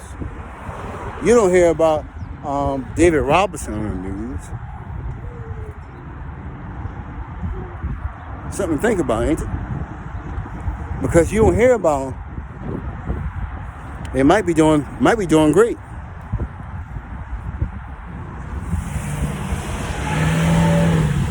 They might be doing a great thing. You don't hear about Karl Malone on the news. You don't hear about Daryl Dawkins on the news. You don't hear about Dr. J on the news. You don't hear about them. I'm not saying that they're not doing anything. I'm saying they're not doing anything for the news media to talk about them. That's a good thing. It's a good thing. I gotta put my mask on while I'm talking, because I'm going inside IKEA. So now, looking at this, right? I'm looking at IKEA. This is about, look at the building. This is about 1, 2, 3, 4, 5, 6, 7. This is every bit about 70,000. It's every bit of 70,000 square feet. Every bit of it. Just for me looking at it, it's about 70,000. So you take the 70 grand, divide it into 350. I can go in this one. I can go in at 350.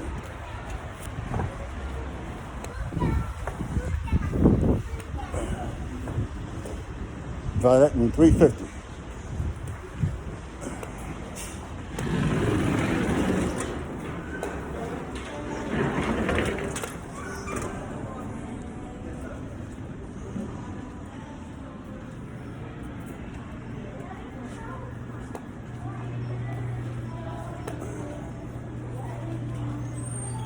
So, let me see here.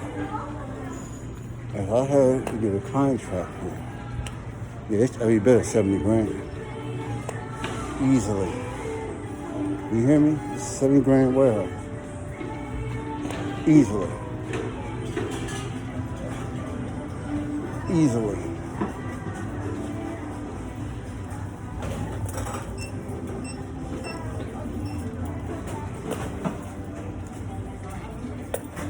They got furniture. They got appliances.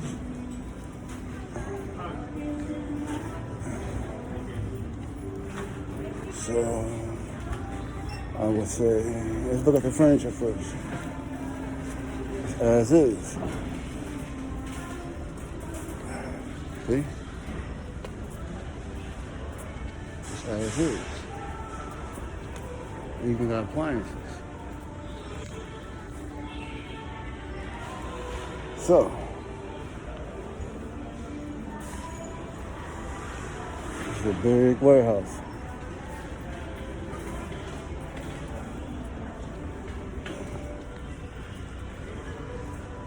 This is both.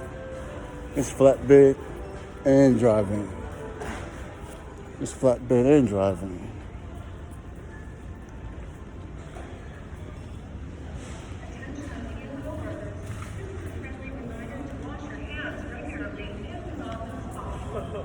Now, we're gonna start right here. See how much foot there is? 1, 2, 3, 4, 5, 6, 7, 8, 9, 10, 11, 12, 13, 14, 15, 17. That might be one I can't look up.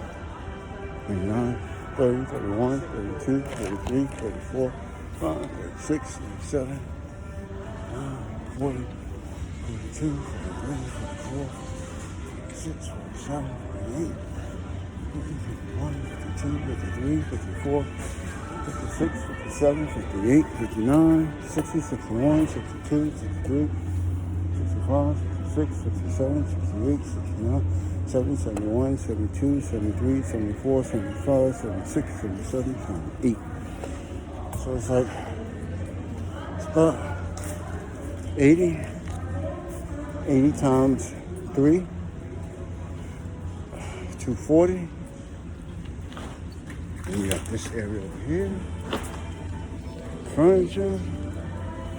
This right here is dry. This right here is flatbed. This flatbed.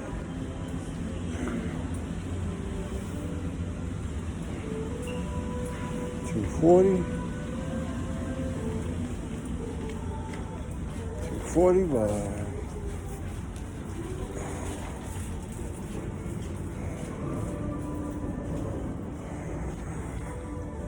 start by the wall. We got some on the other side too. Something on the other side. So we start here. 240. 1, 9, 10, 12, 13, 14, 15, 16, 18, 19, 20, 22, 23, 24, 26, 27, 28, 29, 30.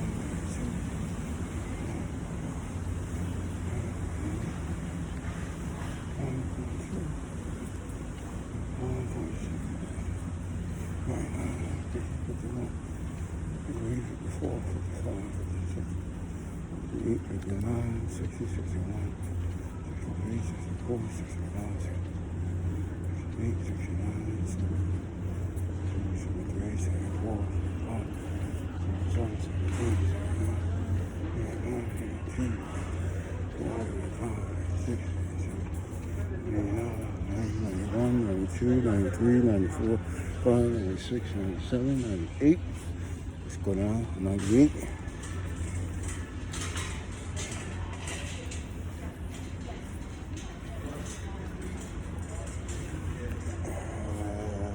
We can go down this way. 98, 99, 100, 1, 3, 4, 5, 7, 8, 9, 11, 12, 13. 15, 16, 17, 18, 20, 21, 22, 23, 4, 5, 6, 7, 9, 30, 31, 2, 33, 34, 6, 37, 38, 40, 41, 42, 45, 46, 47, 48, 50, 51, 53, 54, 55, 56, 57, 59, 60, 61, 62, 63, 64, 66, 67. That's about another 30. Say 200. 600 by 240. 12,000. See how tall that is? Okay. So right here is about 6 feet. 6, 12, 18, 34. That's about damn near 27 feet. It's about 20, 27, 30 feet. 30 feet high. 600 by 240 by 30 feet. You need some trucks. If you threw a sale, see how these shelves are empty? See how they're empty? Maybe because the person that got the contract, they got the contract off of what they sell, not by the square yardage.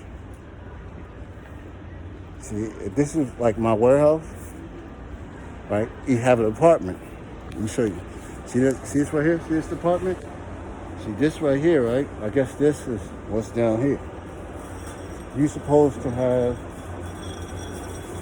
and they got room up there. They have a contract about what they sell, not by the square goods.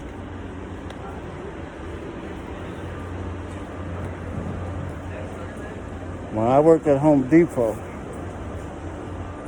I knew what was coming in. I knew what was low, what was all that. I kept track of it. So now they have a contract about what they sell, not by the space. See? See how empty this is?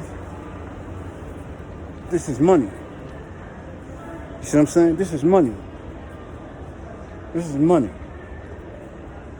If I'm owning the store, I'm looking at, this is money right here. That means they selling. See? It's not here. That's money. Look, temporary unavailable. That's money. That's money I'm losing. That's money. That's money I'm losing. That's money I'm losing. Money I'm losing. That's money I'm losing. Money. Money. Only 4 items? I'm looking at, that's money right here. You see what I'm saying? So if this is my store, I want somebody to supply me with the store. Yeah, certain items are going to sell more. It's going to sell more. But I need that truck in my loading dock with goods every week, every day.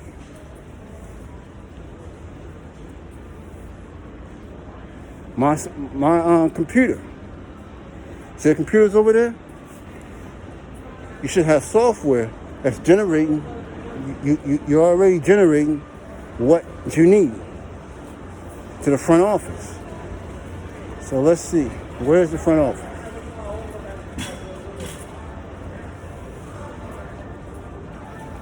See? Look, see right here? This is money. Customer come in here looking for this item, can't find it. I lost money. I lost $60. Can't have that. You can't have that. And this is during the week. This is not even a weekend. You see what I'm saying? This is not even a weekend. Can't have that. You can't have that. So they looking for a contract that's going to supply them with the goods. How you doing? Yeah. You see what I'm saying? So when we deal with warehouses, you gotta have a contract that can fulfill the store. Maybe their software that they have is ordering the material, but the person that they order it from don't have the trucks to supply it right there and then. You're supposed to have a truck coming here every day. Every day, a truck's supposed to be coming to the loading dock, bringing you goods. Every day.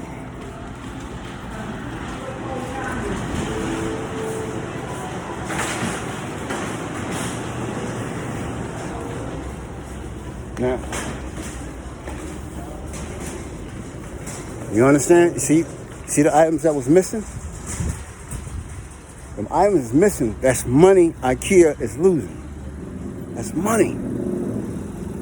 If you come into that store and shelves are empty, I'm losing money. So now I'm looking at who's supplying me. I'm calling them up like, what's taking you so long bringing my goods here? You feel me? So now I'm looking at, they say, well, we have a back order. Or we might not have drivers that can fulfill your needs. I'm saying, how can we rectify this problem? So now I'm looking at a better trucking company. Now, here, no, it's okay, thank you. Here, right, IKEA. If I had this contract, I got Baltimore, I got Washington, D.C., and I got Richmond. Wherever they getting their goods from can come on rail, going to either one of them places. Baltimore ain't nothing but what, 30, 40 miles away? You'll get yourself a 5,000 square foot warehouse, work that Baltimore, bring it here. That's how I would do it. If I'm short on drivers. If you're short on drivers, you gotta go rail. But they are losing money. So now they're gonna be looking like, and this is not even on a Saturday, you can't fill the shelves. That's bad. That is bad. Now, if it was a Saturday, I can understand it. They had a great sale. But this is a Thursday. The weekend is coming in. People are traveling. You're losing money. Can't happen. That can't happen. Oh, the Lord brought me up about restaurants. Something about restaurants he was telling me about. That was the second thing. Oh, yes. Thank you. This is what it was. I guess he was trying to start like a truck stop. Say, let's go for a restaurant. Thank you, Lord. Let's go for a restaurant. Right? I got straight trucks. The Lord just brought this to my attention. So now I got a contract, I got restaurants.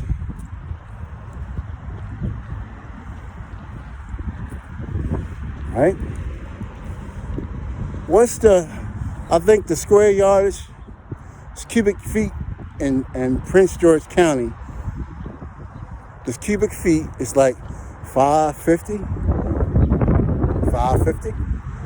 right? Okay.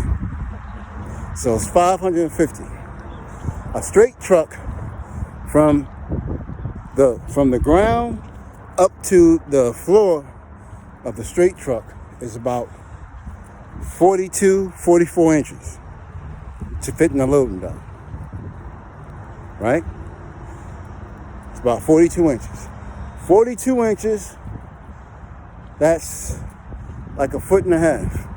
I mean, that's 3.5 feet. Right? Subtract 13 from 3, subtract 13, let's say 13.6. Subtract 13.6 Subtract 3.5 from 13.6. That's 10 feet in the box. 24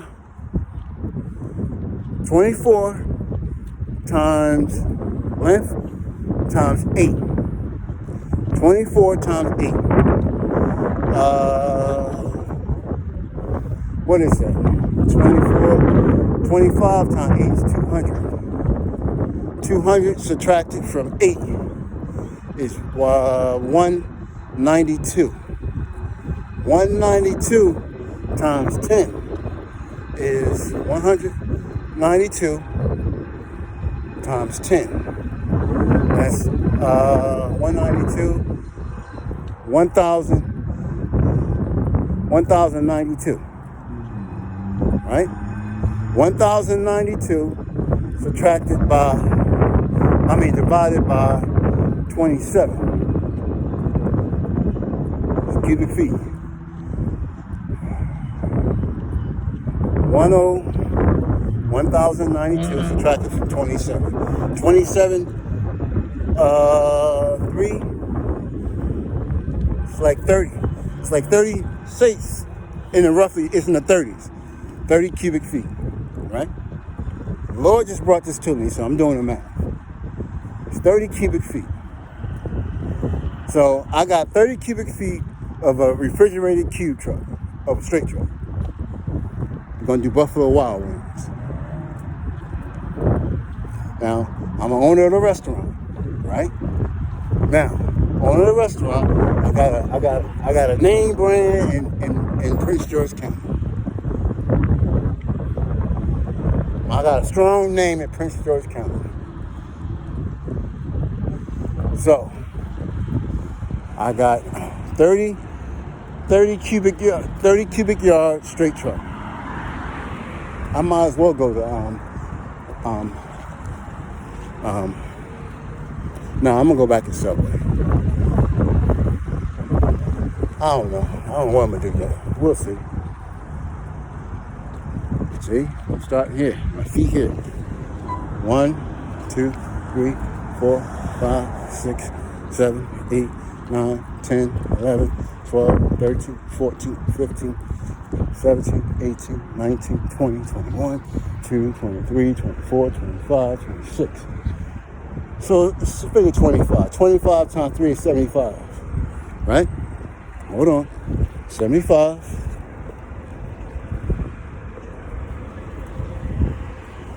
Come over here. Line up. 75. 1, 2, 3, 4, 5, 6, 7, 8, 9, 10, 11, 12, 13, 14, 15, 16, 18, 19, 20, 21, 22, 23, 25, 26, 27, 28, 9, 30, 31, 32, 33, 34, 35, 36, 37, 38. Say 35. 35 times 3, 2 times a 70, 105. 105 and a 75. Right? I got a 30 cubic foot. For me to supply you with fresh food every day. Every day. I got to 75 by, what I say, it's 30, 105. 70, yeah. 105, let's do the math. Hold on. Let's do the math.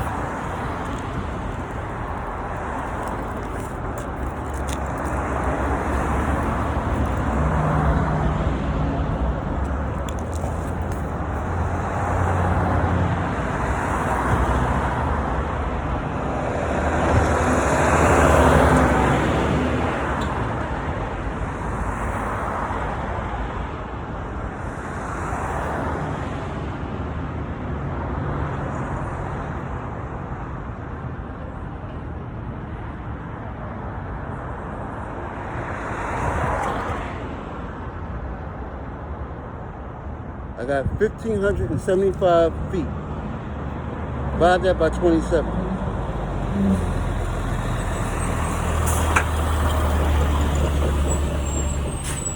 $27 times 3,000. That'd be close to 100. 27 times 5. Let's try that. 27 times 5. 35, 10, 13, 135, 145, 155. That's right, 135. 5,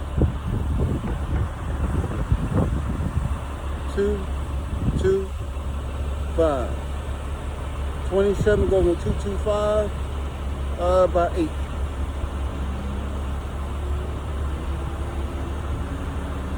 56, 16, 21, yeah.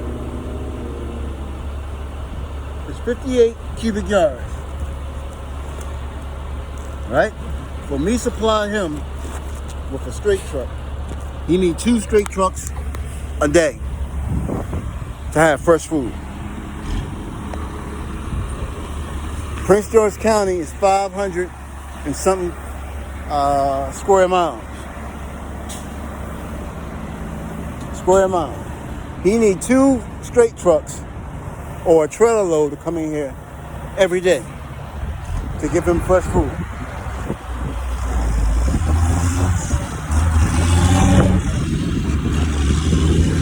So, say hypothetically, I got that contract where I said I got Target, right? I got Target, or I got here. I use my reefer trailers to come here. He need 1 reefer trailer. When they don't, when they shipment, when they call and they order products from their distribution center, right? Distribution center has a contract with me. Before I sign a contract, I'm asking who I'm supplying.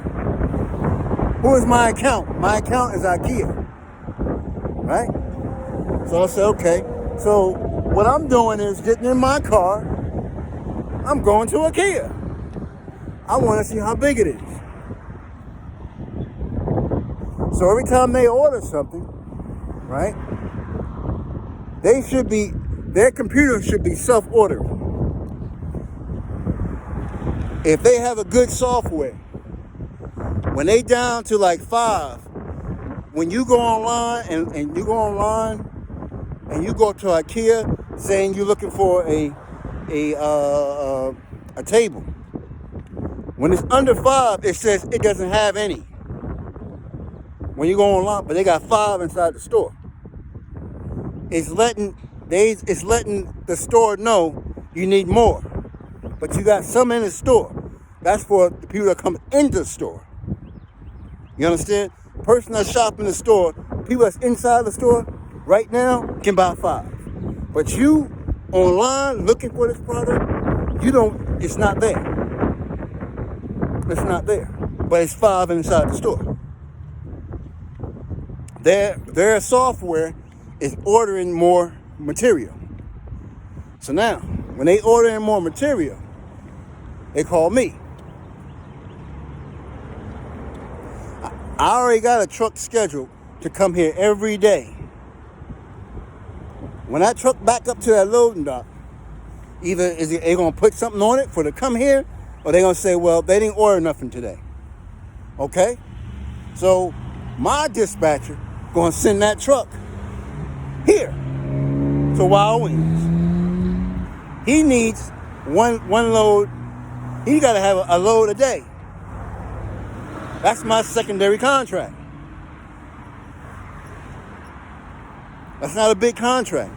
1 load a day, I can get that to him with no problem. No problem. 1 load a day is no problem. You go by the size of the store, and you divide that size of the store into your trailers or your straight trucks. And if just say hypothetically, you got a 30-foot straight truck, and the store is 90 feet. You need 3 trucks coming in there a day to supply them. If he got a hot item, or if he's selling, or he have a restaurant that's well known.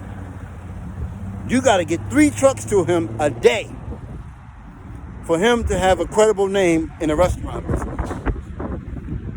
So now you're looking at, okay, 3 trucks, 3 straight trucks? Nah, I gotta send you a trailer. So now you gotta add a trailer to your inventory. You gotta go buy one.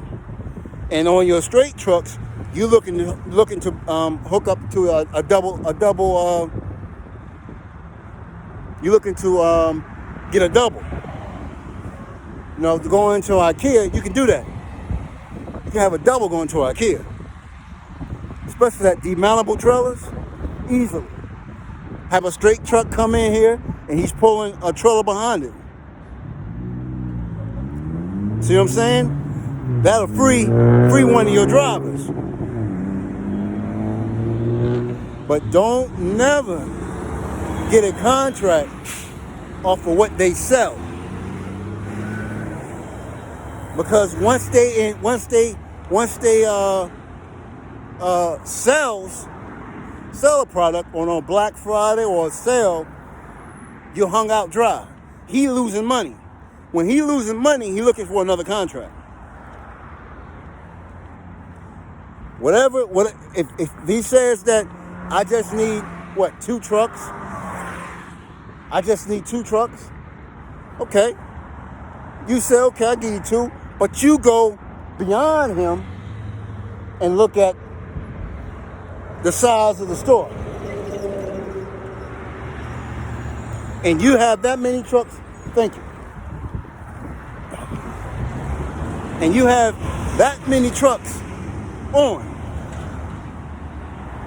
that account. I don't care if he don't need it. You feel me? I don't care if he don't need it, but you need that many trucks on that account when he have a sale. When he have a sale, you gotta supply him with them trucks. You take them trucks, and which he's not using at the time, and get a small account. And get a small account. You always on point. Then, if you're short on drivers, you can fall back and get doubles. You get doubles. That's all. Do doubles. That's what I learned about the warehouse business. I learned it. I'm not going by what you sell. I'm not going by what you tell me you need. Nah, that ain't how I do business.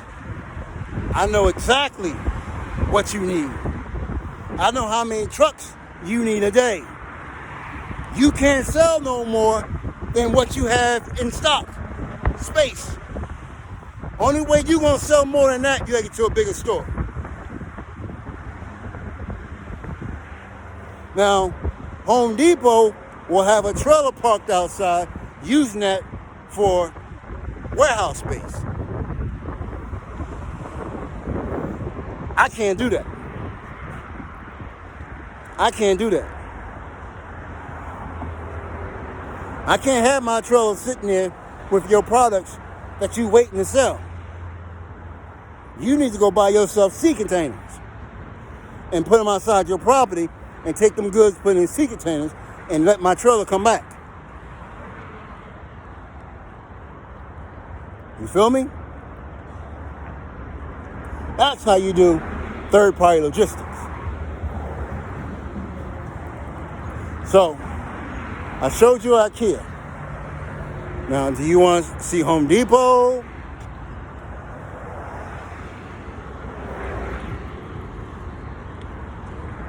Now, we go inside of Home Depot. It's going to be it shouldn't be as empty, not on during the week. During the week, not less they're not making an item no more or something.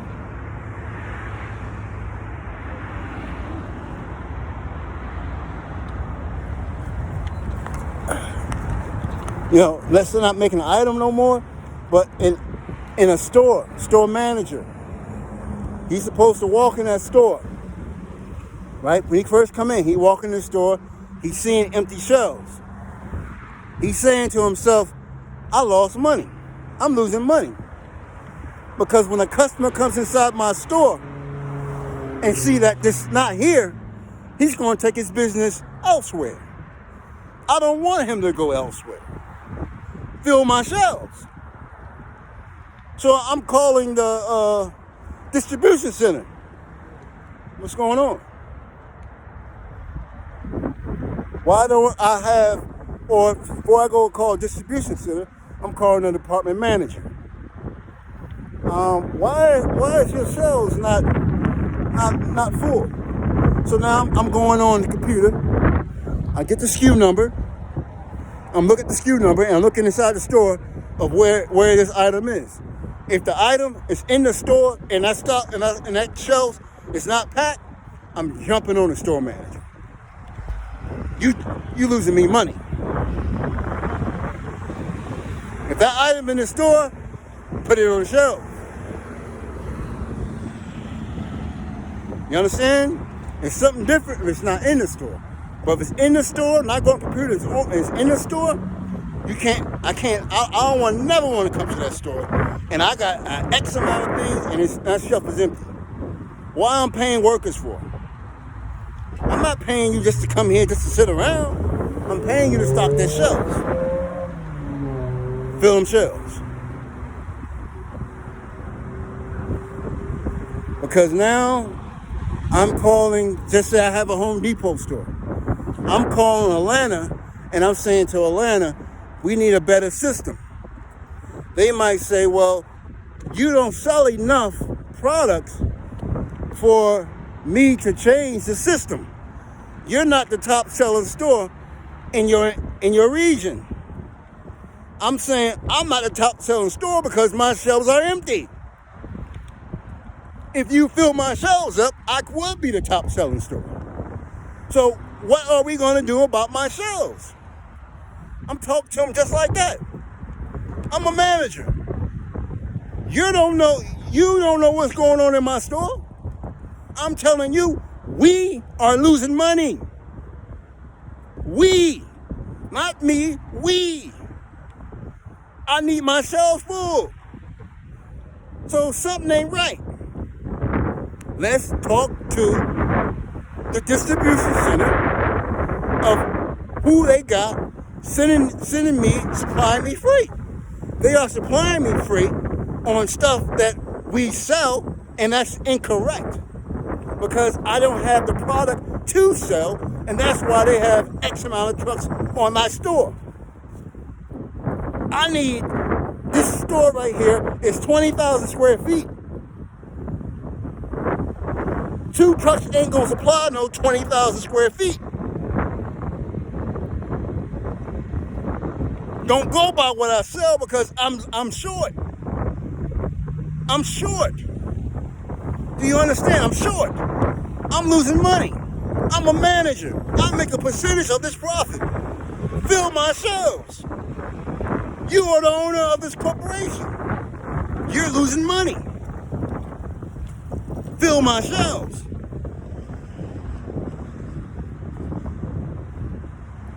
I don't want to hear that I'm not the top selling store. Hey, maybe I could be the top selling store if you fill my shelves. Obviously, they come in here and they buying my products. It's not on the shelves. They buying it. So if they buying it, supply me.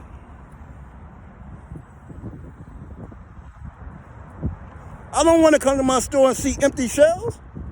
I'm losing money. So now, for me at a distribution center, I'm looking like I'm coming to your store. I'm supplying your store. I'm the one that's giving you the goods to sell. So I feel bad because you're losing money. You're losing money because of me. And now you coming down on me, I'm coming down on a distribution center, and I'm telling them, you're not loading my trucks up fast enough. The trucks is here. I got 8 trucks on this account. You only load 2. That's your fault. I got 8 trucks on this account because I know the square footage of your store. But you only load 2. So I take 6 and put them elsewhere. But I base this is my main account. I got 8 trucks. You understand? I got 8 trucks on this account. You're not doing your job, or your software you got is not good. You need to change your distribution, your software. Something ain't right. It's not on my behalf. You feel me? That's third party logistics. Now with like the Lord just showed me the fast food. If I have straight trucks on fast food, when I get that account, I'm going to the restaurant, right? I might even buy a meal there. I'm not even going to tell him that I have you as an account. I'm not going to tell him that. I'm seeing how many people come into your store. I already know what you need daily to have a fresh stock. If you are fresh and you are a 5-star restaurant, you throw away goods that it's leftovers. You throw it away. So the next day you need a fresh supply. I know that I gotta have that 2 trucks or that trailer here a day. Before you open your doors up, that trailer gotta be here. I know that. I got you.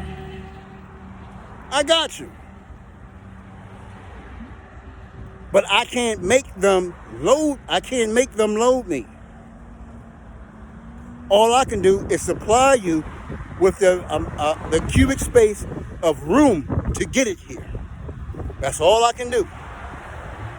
If I don't have drivers, right? I don't have drivers, so I'm not going to pull my trailer driver. I'm gonna buy I'm gonna buy a double straight truck. I'm gonna buy a double. That same driver brings in 2. I can't afford to give you a trailer driver because you're not that big.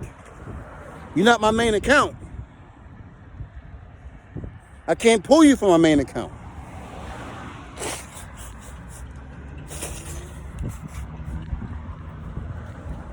Now you understand? It's a lot of money in straight trucks. But you got to know what you're doing. Now, straight trucks, if you go by commodity, you probably get 25,000 to 50 grand inside. That's it. If you can get 50 grand. Just to be on the safe side, I would say 35,000. Commodity insurance, 35 grand should be plenty. Not unless you're doing high value cargo. Unless you're doing expediters, hot shot trucking, with straight truck with the sleeper on, where they rent just your truck, high value, something different. But if you got an account, you got a contract, and your account is at a restaurant, you don't need no more than 35 grand on a straight truck.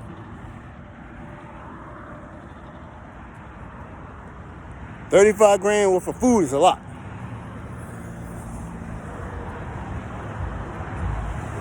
Now, if you got seafood, you might want to up it up a little bit because seafood is expensive. So you have to all know your account. $100,000 commodity in a trailer is plenty. And that could take 44,000 pounds. You cut that in half, that's 50 grand, and you can't take 20. I'll think what? You could take 17 to 20. I don't think you might could take 20,000 pounds. You may could take 20,000 pounds in a straight truck. Depends on the axles. Depends on your axle setup. Because legally, it's 17, 12, 34. It's 34,000. Max. on a single axle. 34,000 max, not unless you get a 20,000 pound axle on the back. You get 20,000 pounds, then you got 34,000. 20,000. You got 20,000, and you got you might get a 14. That's 34. Still 34. Still 34. Still 34. Unless you get a 20,000 pound front axle, but you wasting money there because you're not going to have that kind of weight on the front axle. Just go tandem. Just go tandem. Feel me? So, you doing third-party logistics, you want to make sure that you can fulfill the cubic space, not the commodity. You want to fulfill the cubic space daily. If you can't fill the cubic space, you can't. If that customer or that client or that accountant you have, if they have a sale and he sells out in 2 days, you screwed. Because now he's losing money and he's looking to hire someone else because you can't supply him. But it's something different if the distribution center can't load the trucks. You want to make sure the distribution center is slow, not you. Don't get an account based on, we do about 1 or 2 trucks a day. In your mind, you say bullshit. Bullshit. You're a 20,000 square foot store. It's bullshit. You divide that 20,000 into your cubic space of trailers. Divide that by the week. If you got 500 square foot trailer space, cubic space, you divide 500 into 20,000. 500, that's 50. That's 50 loads a week that he will need if he sells out. Point blank. Could you supply 50 loads? Even though he's telling you, I need about a load a day. Bullshit. Bullshit. That's your main account. Now, them side accounts, who gives a fuck? Who gives a fuck? If you lose your side account, who gives a fuck? But your main account, you make sure you have enough square feet to fulfill that store, or you can't accept that contract. If Target got 1 million square foot distribution center, and you just got 5 trucks, you're making an ass out of yourself. You're making an ass out of yourself. Because once Target does a sale, what you gonna do? What you gonna do? But you made a commitment saying, I can supply you. And you only got 5 trucks. So now you're going on low board, you're a freight broker now. Now you sent them your broker package. You telling them, yeah, I can do this and do that. You're a freight broker, so you're broken loads. The whole industry is short on drivers. But you sent your broker package saying of what you can do. Don't waste his time or your time chasing something that you cannot do. Square footage. If I go to Home Depot and they want me, they got a distribution center in Winchester. Okay? Before I sign a contract, what stores do you supply from Winchester? That's what I need to know. before I do anything. Because if I don't have enough drivers, I still can get by. I just buy more trailers. You feel me? Buy more trailers and have the trailers preloaded. And the only thing that driver do is pick up the trailer and go. Bring back, drop, pick up and go. You can do that.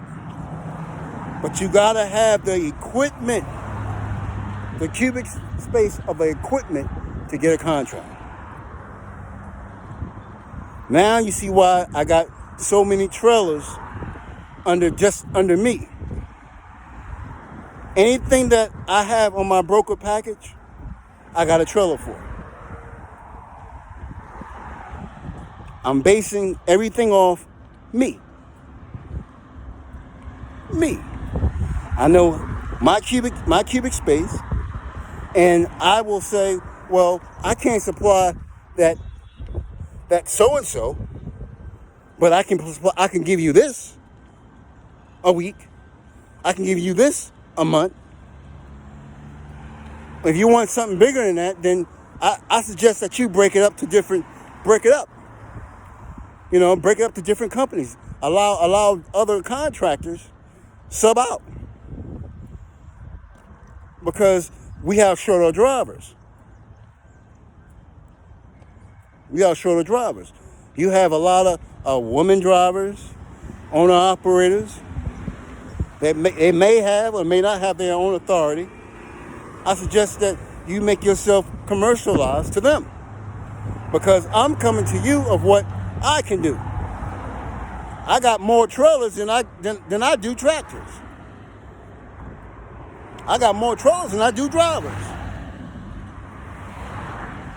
Most of my drivers are moving. And I broker out the rest. So when my drivers in moving is slow, I pull them out, go buy a tractor, and they do freight. They're still getting paid. That's why I said everybody in my company always going to get a paycheck. Always going to get a paycheck, regardless. You're going to get a paycheck.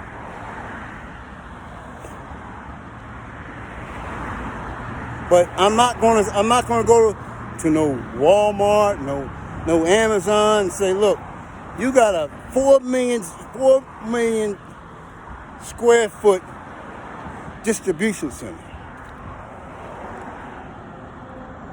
I don't even have $1 for each square foot that you have in my savings. You understand? I don't have $1 for each square foot that you have in this facility in my savings account. There's no way I can supply you. But if you break it up, you know, say, okay, I'm an owner operator. I live on East Coast. Maybe I don't want to go to the West Coast. I want to stay local. You gave me the perfect opportunity to stay local. Because now I got a contract with you. That's what I suggest. Because I'm not going to promise you that it's not going to rain for 30 days. You feel me? I'm not going to promise you that it won't rain for 30 days. Because it can rain for 10 days straight. See what I'm saying? So, don't go by what they sell. Because they go by they shelves, I just showed you at IKEA. Them shelves are empty. They are empty. So you going by what they sell, they still could be selling right now if the product was in the store. It's not in the store, so how can they sell something that's not in the store?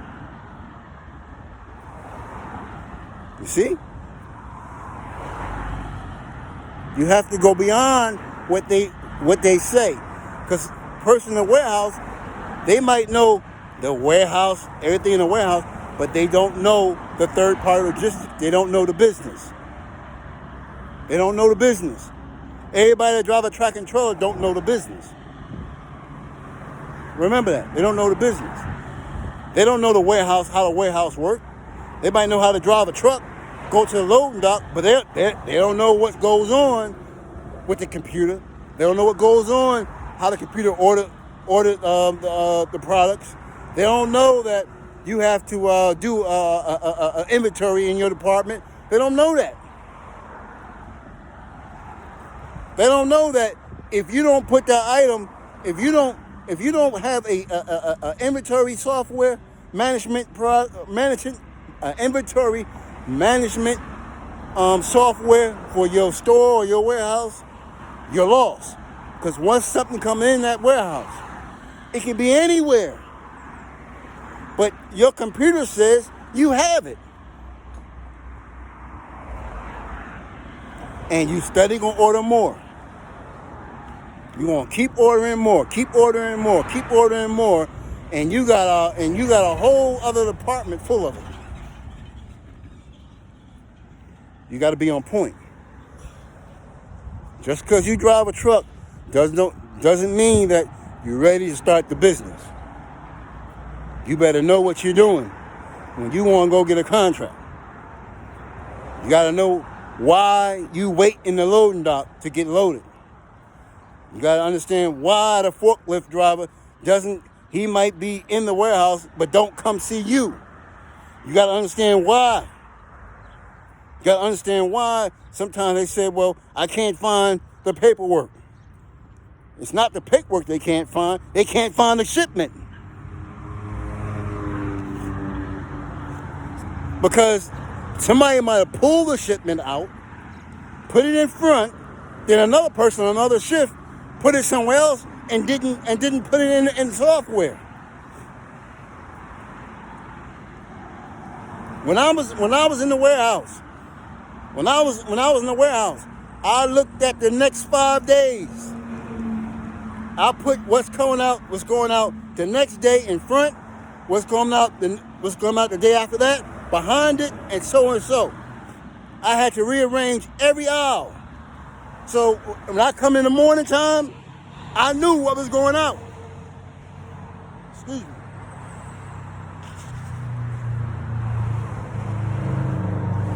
I arranged my warehouse. I knew what was going out the next day. So if I gotta start work at 7 o'clock, I'm coming 6:30, I'm having me a coffee, crossing my legs. I'm relaxing. I'm taking my time. I'm strutting to work. Taking my time because I already know what's going out. Only thing I need to do is find a truck to put it in. And it was left to me, the trucks that's coming in today will be cleaned out. That's the reason I tell you, do not come to my warehouse with a nasty truck, because you throw off the whole warehouse. You throw them off the whole warehouse, because now the warehouse got to stop what they're doing to clean the truck out because you didn't want to clean it. So now the customer got to wait because of you. Then now a here come a trailer coming in, ready to be offloaded, but I can't offload him because I got to worry about you. Then that's why the trailers were like, man, they slow. You don't know the business. That's why sometimes you gotta wait in the loading dock. Sometimes you gotta wait to get offloaded, because it's the company drivers that does not do their job correctly. That's why you wait. When you come into the warehouse, you see me and you tell me, I got so and so, I'm ready to offload. Okay, go see the ladies. Once they check you in, they'll call me. But you don't know what I have to do to get to you. I'm looking at the paperwork, you're in the right facility, but you don't know what I gotta do to get you, to load you or offload you. when I offload you, either I'm taking it off your truck, putting it in a location, or I'm just gonna stock it just to offload you, then put it in the computer. I just can't stop what I'm doing because you came, because somebody else fucked up before you. That's why you wait. But if you were smart, you will have a waiting time. So now when you come into the office and you speak to the ladies, you'll say, well, I'm here. I clocked in. I called in I checked in at 10:17 a.m. I have your shipment. I already explained to you about my waiting time. I got an hour. After that, I got to charge you. Shit change. It's going to change right now. Because now the ladies are going to say, well, we got an hour to get them off. So what they're going to tell me, stop what I'm doing. Stop offloading this truck that God had been sitting waiting for an hour. You got to wait because you don't have a dock fee. He has a dock fee. So they're going to pull me off of you to offload them. You got to wait. That's how that works. When you came into the warehouse, I made it my priority to get you out. But I can't get you out if I'm already busy. I even stop my lunch sometimes to get you out or to get you in. I stopped my lunch because I knew what it was like. If I'm the only one stopping you from leaving, I got you. I got you. But if I'm already on a shipment and I'm a forklift operator, you're going to have to wait. You're going to have to wait. Because I can't stop what I'm doing because this guy's charging me to be here. You is not charging me. You tell them, when you sign that contract, you tell them, look, I got a backlog. I'm an independent contractor. I got to be at a certain place, certain time, and I made your company aware that after an hour and a half, I got to charge you. Shit change. You want to see trucks get pulled out the loading dock to get you in there, because ain't nobody paying no late fees. You understand? So if you don't know the warehouse business and you trying to start your own company, if you don't have that, if you don't know what it costs for you to wait, you wasting your time starting a trucking company. Because not every time you're going to get offloaded once you get to the receiver.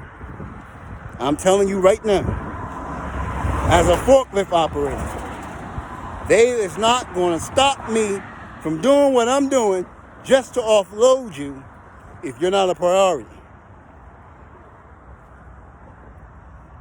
My boss will even tell me, go take lunch. After lunch, handle it. My boss will tell me, go take lunch, and you right there waiting to be unloaded. You're not a priority. You wait. Because you don't know the business. I know this business. I know how to load a truck. I know how to work the inventory software. I know how to drive a truck. I know how to deliver the goods. I know everything about it. So if you don't know the business and you starting a business, you better know how much it costs for you to sit per hour at a loading dock. And you better have that number correct. Because we know exactly the average. Because we have company trucks. We have company trucks. And we got to pay them hourly salary. We know. We know. Before you get there, we send the company trucks out before we even think of you. Before we even look at you. All our company trucks is out first. Because that's new money. You already owe money. You owe money. We got to get that new money now. You owe money, brother. When you come into a distribution center, you are owed money. The money is already there. You owe money. So a truck that's want to get loaded, that's new money. New money first. New money is always first. Old money wait. So if you don't know your numbers, when you come into that warehouse distribution center, you gotta let them know. Blase, this is what it costs me an hour for me to sit here. I'm my own operator. I ain't no company. I ain't no company man. I'm my own operator. It costs me blase to sit here. I'm losing, this is how much I lose per hour for sitting here after an hour and a half. I need to be reimbursed. I have a 14-hour window. So by me sitting here, I got to charge you by the hour. I can't charge you by the mile no more. I'm already here. I got a 14-hour window. I need to be paid by the hour. That's what you got to tell them. I know all this.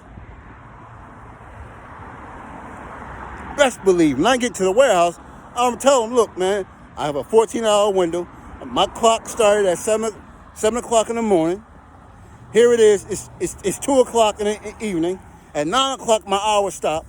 My truck stop is another 2 hours away. I need to get paid by the hour. If I'm going to be here, I'll stay here the whole time. I'll stay here the whole 14 hours you want me to. But I need to get paid by the hour. This is my fee for me to sit here. And I don't have a problem going to my sleep or watching the TV, watching a movie. I even go to sleep if you want me to. But as long as you're going to pay me by the hour. You're not going to pay me by the hour, then we got a problem. You have to let them know this. It's not all about driving that truck. Okay? So when you go to the receiver and y'all talk about hurry up and wait because you don't know the business. If you know the business, you will have you would arrange everything before you talk to that broker. Broker, look, I'm an independent contractor. I have my own business. I have a 14-hour window. I need to make this much in a 14-hour day. So I need you to address the shipper or receiver that I need this amount per hour after an hour and a half. And I need it signed. Before I even pick up the load, I need to be addressed. I need to have some type of signature or be confronted with me, communication-wise, that we all parties agree. If I'm late, I'm willing to pay you for me being late. But if you're late, I need for you to be willing to pay me. Point blank. And you will never be waiting at a shipper. I'm telling you, you'll never wait at a shipper. Because they know. They know that you know the business. You are an independent contractor. You can load your own trailer. Because you will tell them, I will load my own trailer. I don't need you. Bring the goods right to the loading dock and I'll load my own trailer. You understand? Do your homework. That's the business. All right? So I'm about to go get me something to eat. I might do another video on my iPad if God give another conversation. He brought to me the restaurant, so I gave you the restaurant. Right? So all you new drivers thinking that you know his business, You may know how to shift them gears. You may know the 70-hour clock. But you don't know what goes on in that warehouse. You don't know what goes on in that distribution center. You don't know what goes on in that inventory management software. You don't know that. You don't know what goes on with a forklift operator inside a distribution center. You don't know that. If you do know that, you're getting paid to be waiting at a shipper. So when you see a big shiny truck with all chrome on it, and y'all saying chrome this, I guarantee that guy with all the chrome getting paid to sit there. I guarantee you that. You see a big sleeper there, and he got chrome and 8-inch stacks, and he got all these lights, chicken lights on his trailer. I guarantee he getting paid to sit there. Why you not? He don't give a shit. He don't give a shit if he don't get out today. He's getting paid. But you're not. I guarantee you that. I guarantee you everybody that's on the big rig videos with Chris is getting paid to sit when they get to a shipper. I guarantee you that. All them shiny lights and chicken lights and all that chrome going on, and they got the bumper that flips up while y'all got this simple old truck and y'all complain. I guarantee you 90% of them guys is on big rig videos is getting paid when they get to a shipper and gotta wait. I guarantee you. Because they don't have no chrome just to have no chrome. They getting paid either driving it or sitting at a shipper. They getting paid. Real talk. All right, so peace.